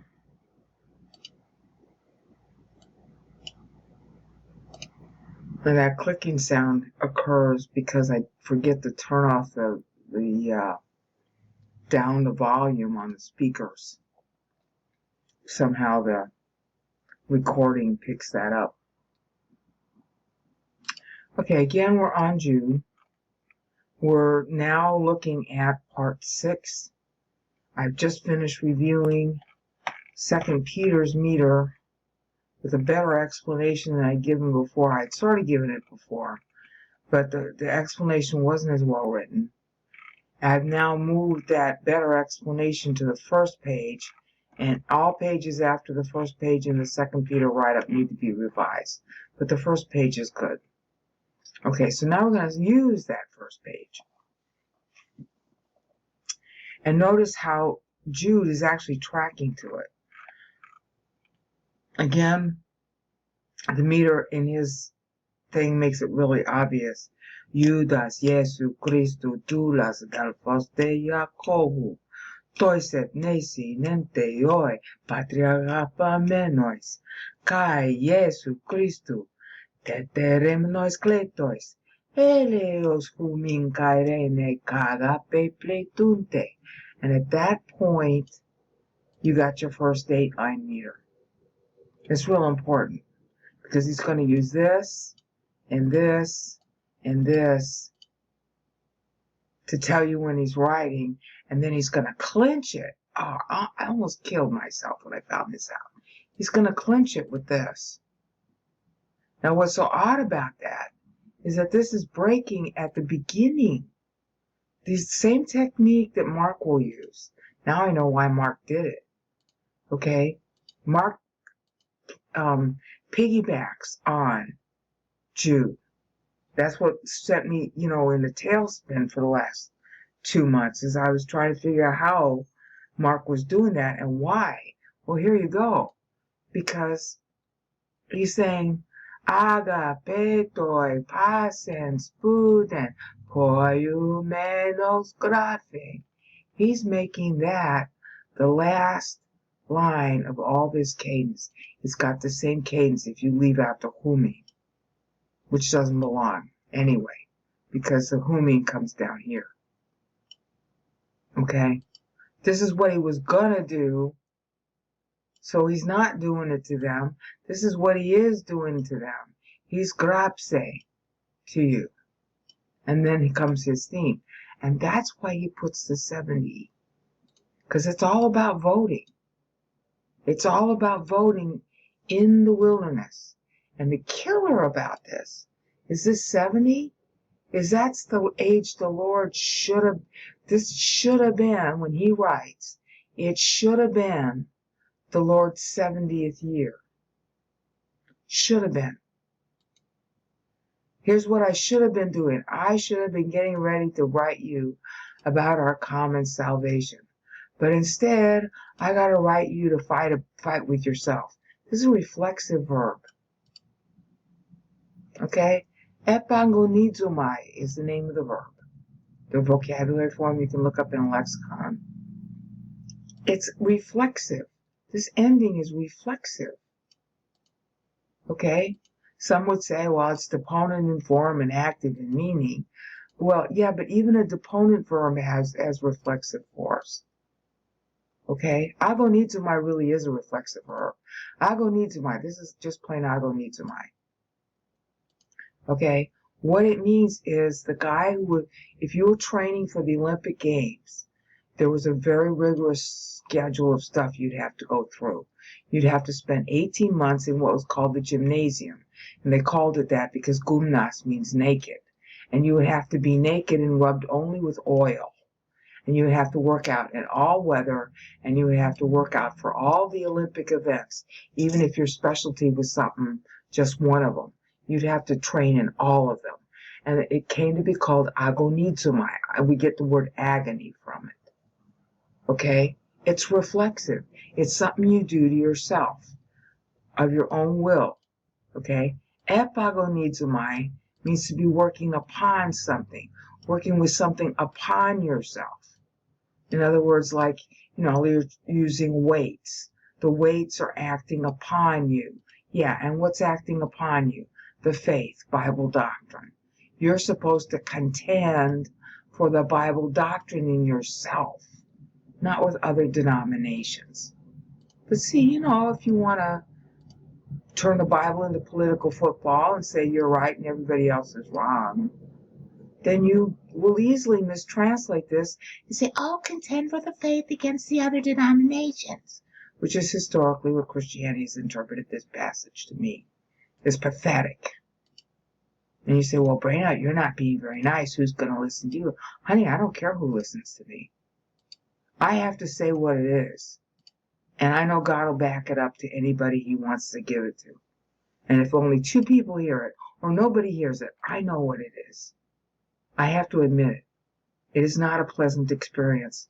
It certainly is not fun to be making these videos. Okay? It used to be. It's not anymore. Okay, this is an agonizomai for me, frankly. But this is the way I learn. If you listen, fine. If you don't, turn it off. It's my job. It's a, secretarial, grunt work job to document this. So, agapetoi pasens puden poiumenos graphe. 70, meaning what? Vote. The voting period, the 70 years between Temple Down and Temple Rebuild is just about to start. See how evocative that is? 586 to 516 BC, and then 516 BC to 446 BC, when Nehemiah comes and rebuilds the walls. Daniel's 62nd week, which was 364 years the temple was standing, plus 70 years reimbursed because the first 70 the temple got built back in time.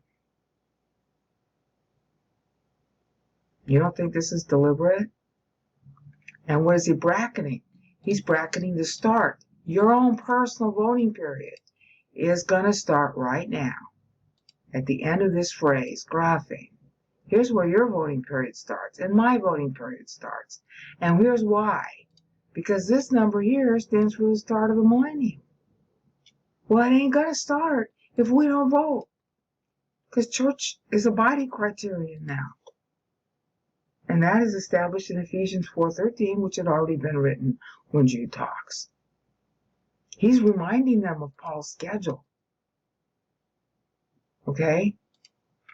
So, then you shouldn't be too surprised to understand that Z29 and 41 equals 70. And I knew it did, but, I voted wrong. So now I'm going to fix it. 29. See? He's tagging the methodology, every formula that Peter uses up here in 2 Peter. Everything that Peter uses, Jude is going to tag to. Okay? So let's go. He's not doing the same style, but he's tagging it. 29 years. Peter's formula was the 16th year after the 16th year from the 62nd week and of the final 40th millennium. Well, mathematically, he can't use exactly that same formula from the 62nd week, but watch what he does do. Okay? 29th year after the Lord should have died per the Abrahamic schedule. Yeah, and that was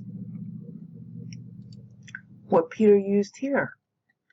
Now, since Jude is writing later, you would expect it to be the 29th year. If 28 years have already passed with Peter, then at the very least, Jude should be writing a little bit later than that. Okay? A little bit. But how much later? Well, that's what we have to solve. But what he's doing with this, okay, what he's going to play on is, and this is so cute. See, Peter's using 16 here. 16. Okay, now watch. 29 divided by 2 is 14.5. Well, what's nearest to 14.5? 15. But what is he telling you by doing this? Okay? He's saying, hi, I'm writing after the new year changed. Peter wrote at the end of 4174, and I'm writing, actually, he's writing just after the Lord's 72nd birthday in Hanukkah. Now, it's not really, well, yeah, I guess you could call it that. I mean, Peter's writing in roughly third week of September. Jude is writing 3 months later. Okay? But he's making a play on the fact that the year number changed. All right? So he's dividing the 29 by 2. Okay? Which is the closest he could get to, and yet keep to the other meaning here. Okay? So it's a ha-ha. All right? The next thing Peter does, of course, is just what I pretty much said. 28th year to the millennium. Okay, but before Jude gets to that point, he's going to play on the 29 he just did, so you don't miss the point. Look at this. 29th year after the Lord should have died per the Abrahamic schedule. Okay, so he's writing you no later than the day before 4175 vernal. Okay, no later than that. We still don't know the earliest point. Now he gets real cute. I'm also writing you 41 years after the Lord's actual age. See, this is his should have age, when he should have died.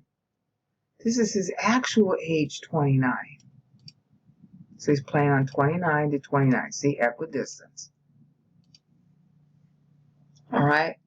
Now, that sets your outer limit for when Jude writes is no later than Hanukkah 4175 Adamic.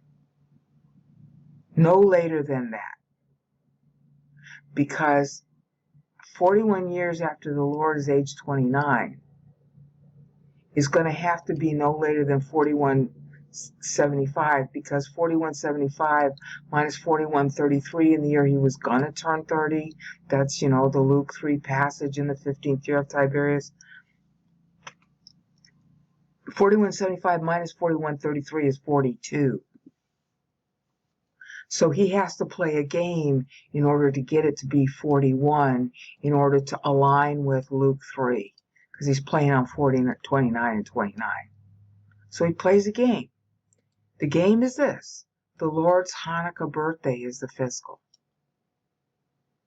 Jewish time starts at sundown. Hanukkah equals Christmas. It really does. Okay? Pope Gregory chopped off 10 days off our calendar. So it should have been the 15th of December, but when he chopped off the 10 days, the 15th became the 25th. So what we call the 25th equals the 25th of Kislev. Okay, if it were properly adjusted every year as solar. So Hanukkah, because the Jews count it wrong. Hanukkah, if it were properly valued according to the way God values time, which is solar, Hanukkah would align with 25 December every year. Okay? Now, it doesn't, because we screwed up some time in our own calendar too. All right, but the point is that Hanukkah is a fiscal. See, your own birthday, your fiscal year, you got your birthday, which is whatever your birthday is. 365.25 days later is your next birthday. All right, 5 minutes before that very moment of your next birthday, you're still in the prior year. It's like we celebrate New Year's Eve, and then at midnight we all go, whoa, whoa, whoa, it's New Year's, Happy New Year. That's what he's doing here. Like 3.5 minutes or 2.5 seconds before his actual Hanukkah birthday, which as far as I can tell was after sundown on the 24th of December. So Christmas Eve. While it's yet Christmas Eve. That's how he can play this game. Could be like 1 second prior. Okay? Because, how do you split a second? You can't split a second. So a second is the closest unit. So that's why he can do this. So he can play on 29 and yet play on the fact that, see, the Lord is really 72 when I write. But I want to play on 29. So I'm going to say 41 all the way to the very last second before his Hanukkah birthday. Because, if it's 1 second difference, by the time you're measuring this, the second will have already passed and you're at his Hanukkah birthday. But he could do both if he's, within the same second, 10 seconds, 10 minutes, however you want to round time. Same day, he can play this game. Now, the way he plays it, and I do this every day for a living, you begin the count at the next year. You don't use 4133. You treat 4133 as over. What you can do here is called an end-of-year valuation, because Hanukkah is his birthday and it's at the end of the Roman year. So he's picking up, Jude is saying, okay, start your count of 41 at 4134, the beginning of the following year. Okay, that will balance to the 70 we're going to get to below.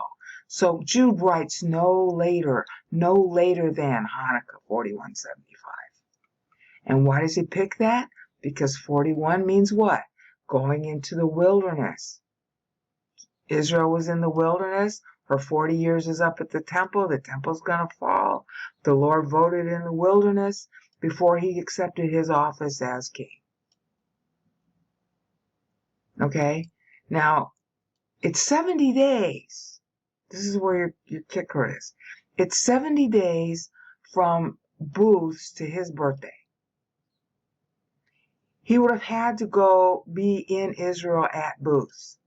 He would have had to be somewhere around his house celebrating Booth's with his family, which means being out in the wilderness. That's what the holiday means, Sukkot. Okay? And then he goes out in the wilderness, or I'm not sure if he could have done this because I'm not sure what the law was like then. He said, hi, you guys are observing your booths. I'm going to actually go out in the wilderness and build a booth and live there. Okay? It's 70 days to Hanukkah if he did that. From the start of Booth's until his birthday is 70 days. So my bet is that that's closer to the answer. Jude means 70. Okay, that's what he's stressing. But let's test it. Okay? But what that tells you is the outer limit is no later than Hanukkah itself. Then, see, Peter uses 28 and 28. Okay? So Jude takes a 56 that he used up here, see, 56, which is at the end of Eleos kumin kairen kagape pletunte. Okay? That's his first date line. So he's emulating Peter by splitting the 56, equidistance again, into the same two formulas that Peter used. The year after the 28th year to the millennium, using the exact same formula you see in Peter here. Okay? And 28 years after the Lord should have died per the Abrahamic schedule, which was the original outer Passover limit of Messiah's allotted time. That's what the Mosaic Law was based on. Okay? Which is 4146 vernal Passover. Okay? Same thing.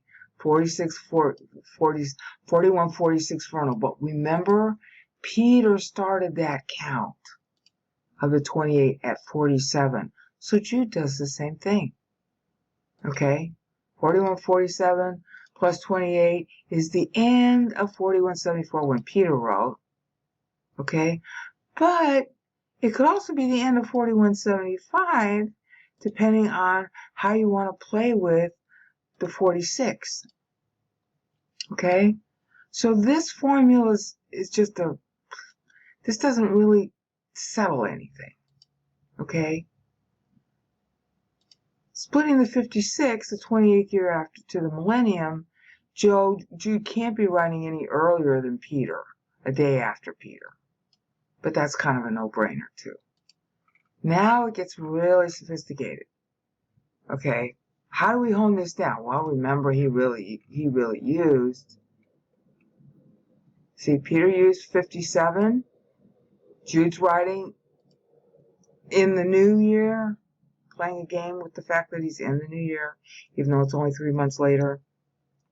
So he's saying 56 years after the Lord actually had his 15th birthday. Now see, again, he's playing on the 15th year of Tiberius. Okay? See? That was where he was playing on it the first time. Now he's coming full circle to sort of, rubricate. Hi, I'm playing back to the 29. All right? 56 years after the Lord's actual 15th birthday, which is in Roman custom meant that you were considered a man in Roman custom. Jude is writing 56 years after that. Okay? And so just like Peter had done, he counts from the following year. So instead of counting from the year the Lord actually turned 15, which is 4118 from Adam's fall, he starts the valuation at the following year, 4119. And now, 1 Thessalonians had done the same thing. So maybe he's tagging 1 Thessalonians. I'm not sure. Okay, it's kind of cute because 1 Thessalonians, see, here's the link to go look at it. 1 Thessalonians is tagging that as a 42, and this is 14 years later. But I haven't investigated the tithe of 1 Thessalonians. There probably is one. But here's the point. 4119 plus 56 is 4175. So again, Jude cannot be writing any later than Hanukkah 4175. I mean, give or take a week. All right? No later than that. And really, frankly, it doesn't look like he's writing any later than the day of Hanukkah. Okay? All right, so, and then I'll let you read the rest of this text because I got to move on here. So here's your clincher. See, and there was the tithe of Peter. It was the same methodology. All right? Here's the clincher. Peter said, hi, I'm writing 74 from Adam at the end of the year. All right, that's kind of a no-brainer. And why I didn't pick up on it before is because I got no brains. The Lord is my brains. Okay? So, now look. Oh, this is such a killer. I was really at my wit's end when this hit me. That's how he always does it. I have to beat myself up with it. And then when I can't go any farther, then he lets me know the answer so that I've had enough training and resistance. You have to get trained in being able to tolerate pressure. Okay? That's your parents, good parents will do that to you. And it seems like they're being mean, but they're not. Okay? It's just like resistance training with weights. Okay? So Jude writes, here's our clincher. This is smoking gun. Jude writes in the 70th year after the Lord should have been born. Remember the should have beens? All the other Bible books you should have been. That's the equivalent of our AD. Okay? But our AD actually begins a week or sometimes a year after, or maybe not a year, 3 months after. Okay? And this isn't 7D, it's the 70th year. Okay? Jude writes in the 70th year. See, that was his meter. It was 56 and then 70, ending pregnantly here. Okay? 70. 70 what? Well, it's not 70 years past. It's the 70th year, which means 69th birthday. The minute you have your 69th birthday, your 70th year begins. So he's saying, hi, I'm writing in the 70th year that the Lord should have been born on the Abrahamic schedule.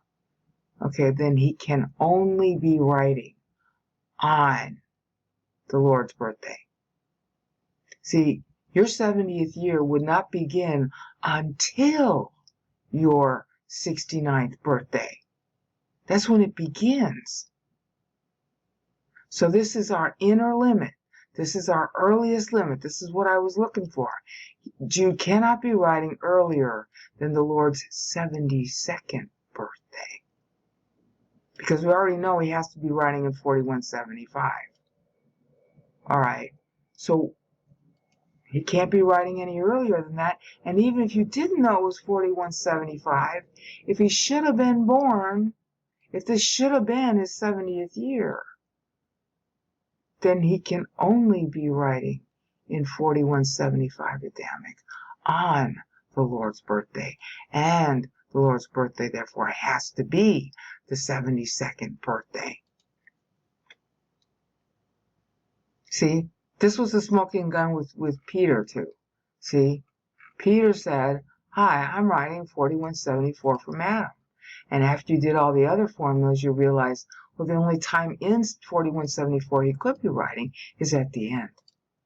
Yeah, and the only time that Jude can be writing here is on the Lord's 72nd birthday. There isn't another date left.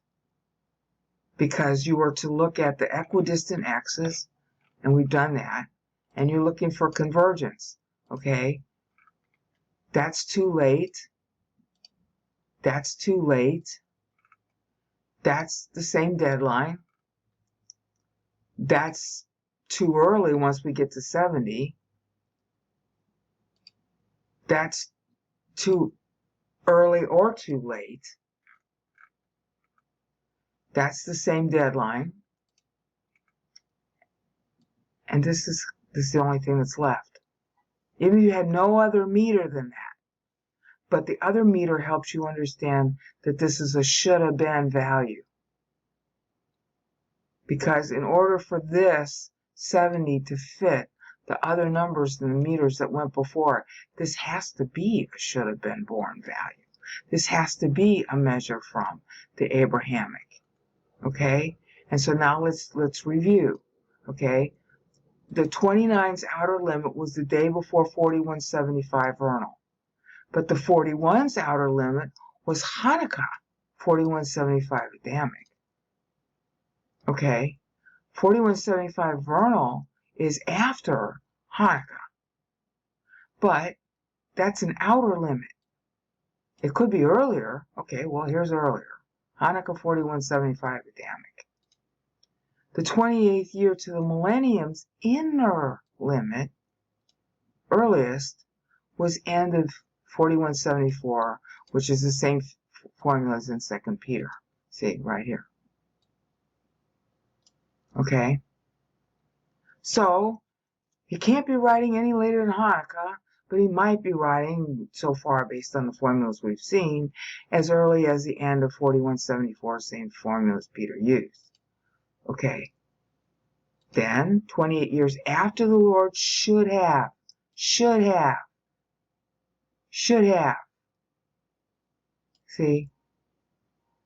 this is a real age for the Lord, and a should have.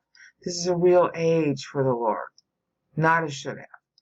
This is a real age, a real, measure to the real millennium. There's no should have. Okay? This is a should have. Okay, this tallies up to this, and it tallies up to Peter. So in order to do all that, it's got a kind of inner limit that's the end of 4174 is before here. And it's got an outer limit at the end of 4175, which is too late, but just using this formula alone, well, how long after 28 years does Jude write? From that formula alone, you don't know. Okay? The 56 was helpful. That was based on 56 years after the Lord would reach the toga virilis, Roman age 15 for manhood. That had the same outer limit of Hanukkah 4175 because it was based on his actual age. Okay? And then here's the killer. In order to say 70th year, he can only be writing at Hanukkah. I mean, give or take a couple of days after, but not before. The earliest this can be is on his 72nd birthday. Because if he should have been 69, the earliest date he could be should have been 69, would have been on Hanukkah, because your 70th year begins on your 69th birthday. So Jude must be writing on or just after Hanukkah, Adamic 4175. Period. Now here's what's so funny about that. You know how we're always having to say end of 4 BC? Yeah, well, they had the same problem. Okay, so the Lord should have been age 69 at the end of the year, is the only way he could claim to be writing in the 70th year. Now look, the following week, the Roman year, AD 69 starts. Equidistance pun on the age he should have been. This is, again, my smoking gun. The reason why Paul and so many of the other authors are lining up with our AD years in their chronologies is that they're using the should have been. Should have been. Should have been. How old he should have been. Yeah. And because that's how old he should have been, our AD lines up with the should have been. It does not line up with actual. Because the timeline in the Bible changed. It shortened up 3 years. And it just so happens, that Varro, who invented the Roman AUC system, his AUC was wrong. His AUC should have been 3 years shorter too. In other words, the Lord was really born when Rome was 750 years old, not when Rome was 753. Varro added 3 years too many to his tally of how many years occurred. 3 years too many. And everybody at the time he did that. Augustus was talking to, there was Livius, and I want to say it was Pliny the Elder, and a guy named Nepos, and they were all arguing about how old Rome really was. Some came up with 749, some came up with 751. Basically, it was 750 in between. And Varro said, no, Rome is 753 years older. Yeah, see, Varro's calendar should have been 3 years shorter too. The Lord was born 3 years shorter, 3 years earlier. Yeah, and so Varro's calendar should have been changed too. Ha ha. So you see, they had the same 4 BC problem we do. And probably the reason why we do is because somebody noticed that and was trying to fix it. Now, was it really Dionysius Exiguus? And what was it, 460-something AD? 560-something, rather, AD. 538, I forget when he did it. Was he aware of all these things I've been telling you about the should have been? Did he know the should have been? Since he was so dumb about a lot of things, I don't know. But cutting off 3 years was the best thing he could have done for us. Because now we're doing the exact same accounting as the Bible. Our AD is what we ought to use. The BC AD we got is right. Do not adjust it. Use it. Just understand what it means. It means that on the original Abrahamic schedule, before the delay due to David, that was when Christ should have been born. 4106 from Adam, first quarter. But because of the Davidic problem, the Davidic delay in getting crowned, he had to be born 3 years earlier to align with the earlier deadline of being born a king 1,000 years after David was crowned over all Israel, and then he'd have to die 1,000 years after David's death. And I'm really sorry the scholars don't know that. They think David died at 70. No. 1 Kings 6:1 very bluntly tells you that he died at age 77. It would have been the 80th year. So there's a 3-year delay. So he died at 77. Hello. And then Chronicles uses 7 chapters. Of course, they didn't organize the chapters the way we do. But it is 7 years, one section per year. In his retirement, from age 70 to 77, he designed the temple service. It's in 1 Chronicles 22 through 29. Go look it up. The math works perfectly when you make those corrections. Why nobody's done it? I don't know. Why I did it was because I didn't understand Daniel 9. It didn't balance. Everything everybody's ever said about Daniel 9 is wrong. I mean, the essence of the meaning isn't wrong, but they use lunar years, so they can't get it right. Nobody uses solar years when they add up Daniel 9. So then you miss the fact that there's an extra 7 there. Because 483 lunar years equals 476 solar years. So all they do is convert it to lunar, and they say, well, see, then that's 483 years in the Bible. No, it's not.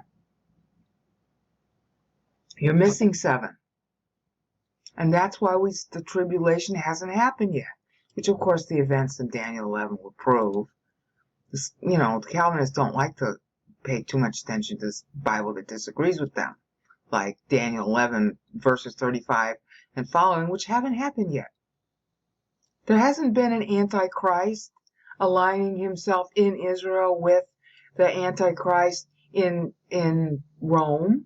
That hadn't happened. And a bunch of other stuff I don't have time to mention. So there you go. Jude has to be writing on or just after Hanukkah. Ding dong. Now, of course, no scholar's going to agree that the Bible got it right, but the Roman AUC system, made by scheming Romans who lived on favoritism and had the stupidest time system ever invented by man. Imagine naming a year after two consuls who each have 3 names, and so that if you wanted to tally up 10 years, you'd have to remember 30 names. What kind of a time measuring system is that? Why can't you go 1, 2, 3, 4, 5, 6, 7, 8, 9, 10? Because the Romans were really superstitious. And see, if you go to 10, then you actually have to count to 13. And they avoided 13 like the plague. They had the stupidest system of counting time I've ever seen in my life. So, but they got the time right, and the Bible got it wrong. Guess again. Bible got it right. So, then the rest of this text is pretty much what you've seen before. I've revised it and made it a little cleaner. So all the way through page 2 on the Jude write-up is okay. I've got to clean up the wording after page 2 on Jude and after page 1 on 1 Peter, and I'll be working on it on weekends because this is pretty much my last free day. Because the accountants take the time off after the deadline yesterday. And I got to start to go to work for the next 6 months. So that's it. Peace out.